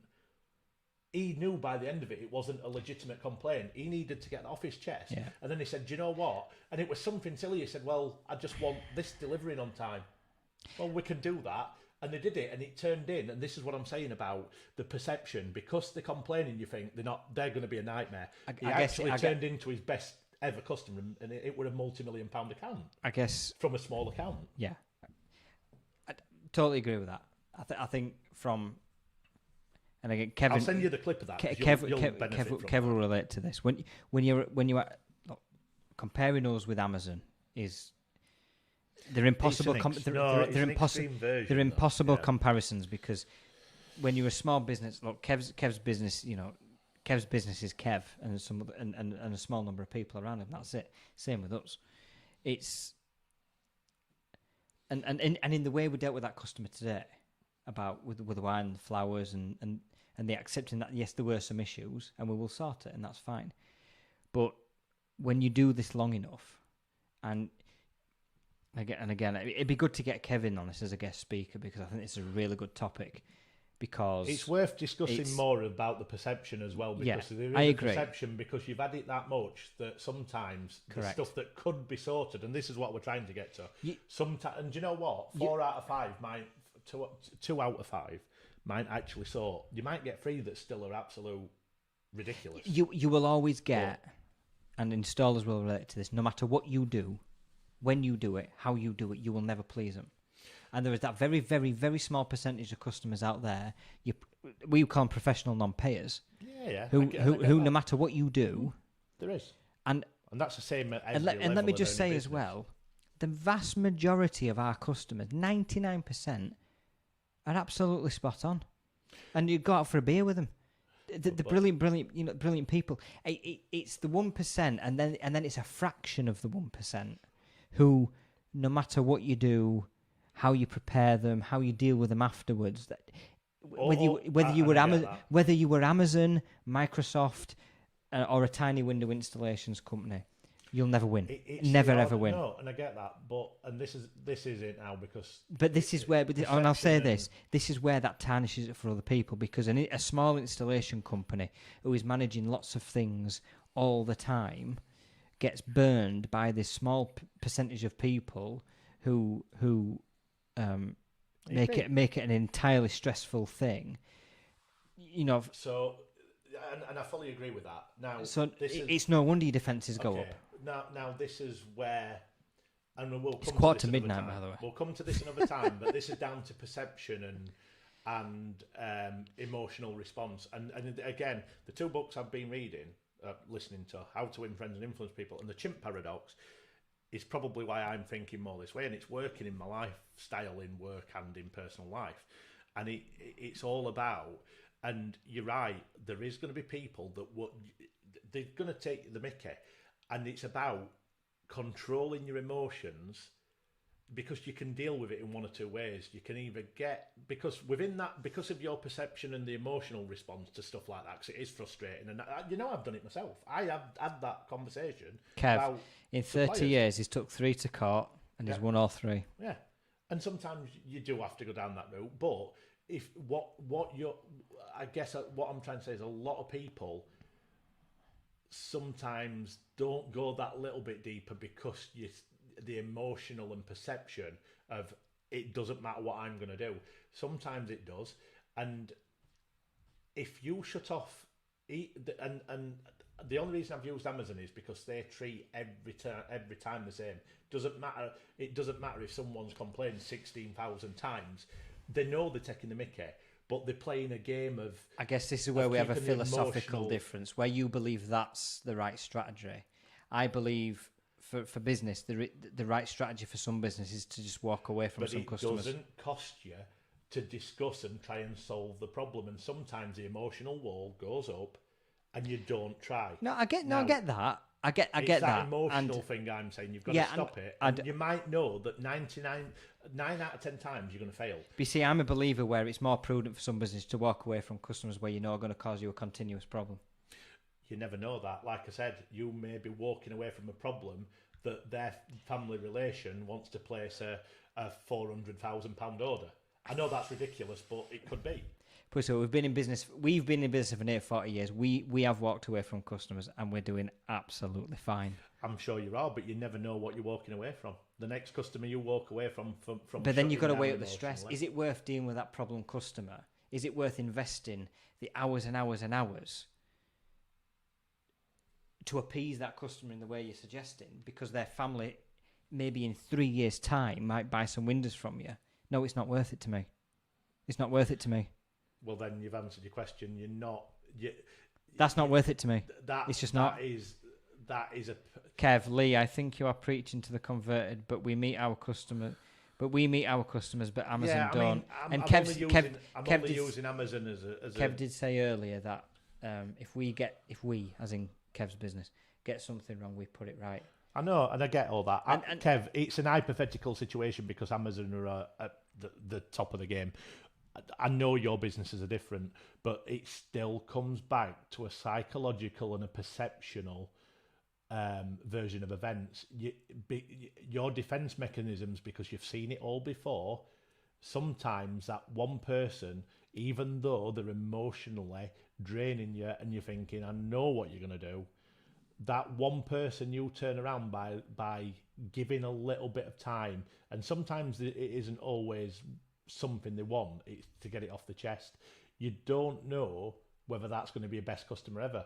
Now, I had a conversation once with a customer that supplied me to one of my businesses, and I was an absolute nightmare for them because it caused me a problem, and he must have been thinking, these are right. I believe you. Because when I've got to be in my bonnet, I have got to be in my. I'm a kind and I'm a very genuine. You know me. I try and be nice to everybody, but he could have just said, "Do you know what? All right, fair enough. Go away." I think there is. I ended up giving him more than any of his other customers over the 3 years. I think it depends on what you do. I think for Amazon and other different types of products, this is easy to do. I think for what we do, and the fact that you're dealing with the variables on what we do are much more than if you're buying a. I'm not asking you to replace the foot. I'm not asking you to make a 15 grand replace or a 2 grand. No, but the variables do make a difference. The variables change the narrative of what we do. It doesn't cost anything to discuss the situation, and what you're saying is you're emotionally already walking away from discussing. Because a small installer hasn't got the time to make to drag out that conversation. They haven't got the time. This is it now. They haven't got the time. If you've not got the time to do that, you've not got the time to run a business. No, I disagree. Right now, an installer is struggling under the weight of a 12-week lead time. Now, this is a ridiculous time to quote it. No, but even when if your lead time was 6 weeks, a good installer is always busy with leads, always busy quoting, always busy fitting, and always busy with a remedial work where you have to go out and repair. For a lot of very small businesses who are probably 5 or 6 people size businesses, they haven't got the time for a 3-month prolonged relationship management of a customer where they might be causing a lot of disruption over what is in reality a small issue. It is not worth the time investment for that small installer to try and keep that customer happy. They'll just find the happiest resolution possible in a short space of time and move on. Look, well, obviously we've gone on far too much about this. We're never going to agree on that side of things by the looks of it, so we'll agree to disagree. What's Kev said here? We have got 12 weeks in front. The ones we haven't got don't matter. But we haven't burnt too many bridges. See, I think Kev's on my side on this one. But there we go. Look, I think the good thing is, this is proof that me and Lee have got a good, positive working relationship. We've clearly disagreed on this one, but at the end of the day, I'm still going to have a beer with him. Of course we are. And it's like I said. And do you know what? This is what society is missing. This. Don't you think? Like the ability to have a debate where me and you clearly have very different positions on things, but this is what I've said before. It's like, for me, if you don't discuss things, Yeah. and you don't look at other people's point of views, you're never gonna But we've never gonna grow. we've or- discussed it. We disagree. We have different points of view, but we're still mates, aren't we? Aren't we? I hope so. Of course we are. Have we still got a business? I'm just trying. All I'm trying to do is get you to be. Can I start the discussion that we've been on 4 hours now? Have we? And it's like 10 to 12. It is 10 to 12, isn't it? So, should we call it a day? Yes, because I've actually got to go in office in the morning. Yeah. And we've got a baby. So, when's the next video? 2 weeks. 2 weeks today? So that'll be the 21st of September. Can't believe we're No, it won't. Sorry. No. No. It's the 18th of I September. can't believe we're in September. Friday the 18th of September, 8 p.m. Same time, same channel. One last shout. Please subscribe if you haven't already, and press the bell, press the notification button, and you'll know when his next ones are. So press the subscribe button for us if you can, if you've not already. We're up to 20. We're up to 29. Press the bell. Where last time? I Um, press the bell. The minute we go live, it will pop up. cool. Can you- And if you see us post the scheduled stream, you can set a reminder. There you go. Can you imagine what people are going to think if they just watch that last hour? Like I think they'll it was a we're- reasonable debate. Yeah. It weren't, it's just two opinions. That's what we're doing. That's why we're speaking. What have we done this for? To discuss topics. for this reason. It's not a case of we're sat here going, oh yes, I agree. Oh yeah, brilliant. That's not what we're doing it for. It would be interesting if we did that, would it? What's Kev said there? Kev's off surveying tomorrow. Well, do you know what, guys? Still on 29. I want some more. I'm working in the morning, but I've actually got one of my relatives coming. He's a bit like my brother. I've got my uncle coming round, and we're having and his partner. So we're gonna have a couple of beers and a curry. I don't even like curry, but we're having a curry. We say you don't like curry. I'm having a korma. I'm not But- sad. You're having a korma. That's like a chicken dessert. No. Kormas are nice. Yeah. I don't like curry, so what else can I have? It's like, but they like curry, so I'm like, all right, fair enough. And it's healthy-ish. Well, it's healthier than having a pizza. A chicken korma. Yeah, it's only chicken and rice and a bit of sauce. The sauce is practically all cream. Yeah. You can't bash a korma because a good korma, not just one that you get from like Asda, a good korma from a good Indian. Kev wants the quiz segues back. Kev, we got carried away. The problem I've got, Kev, is because we're on YouTube, apparently I can't have music quizzes. So what I will do, I promise you, I'm gonna look into that because I think there is a way around. Can we get a license? Can we? Is there a way we can play Not music? necessarily, but I think there is a fair usage policy. Right. cool. Well, let's look into that. So I'm gonna have a look. Cool. So if we can, we will. But if not, I will. I will. If not, I'll do some proper quiz questions. So, guys, if you haven't subscribed, please do that because we're going in a minute. Yep. Also, don't forget to send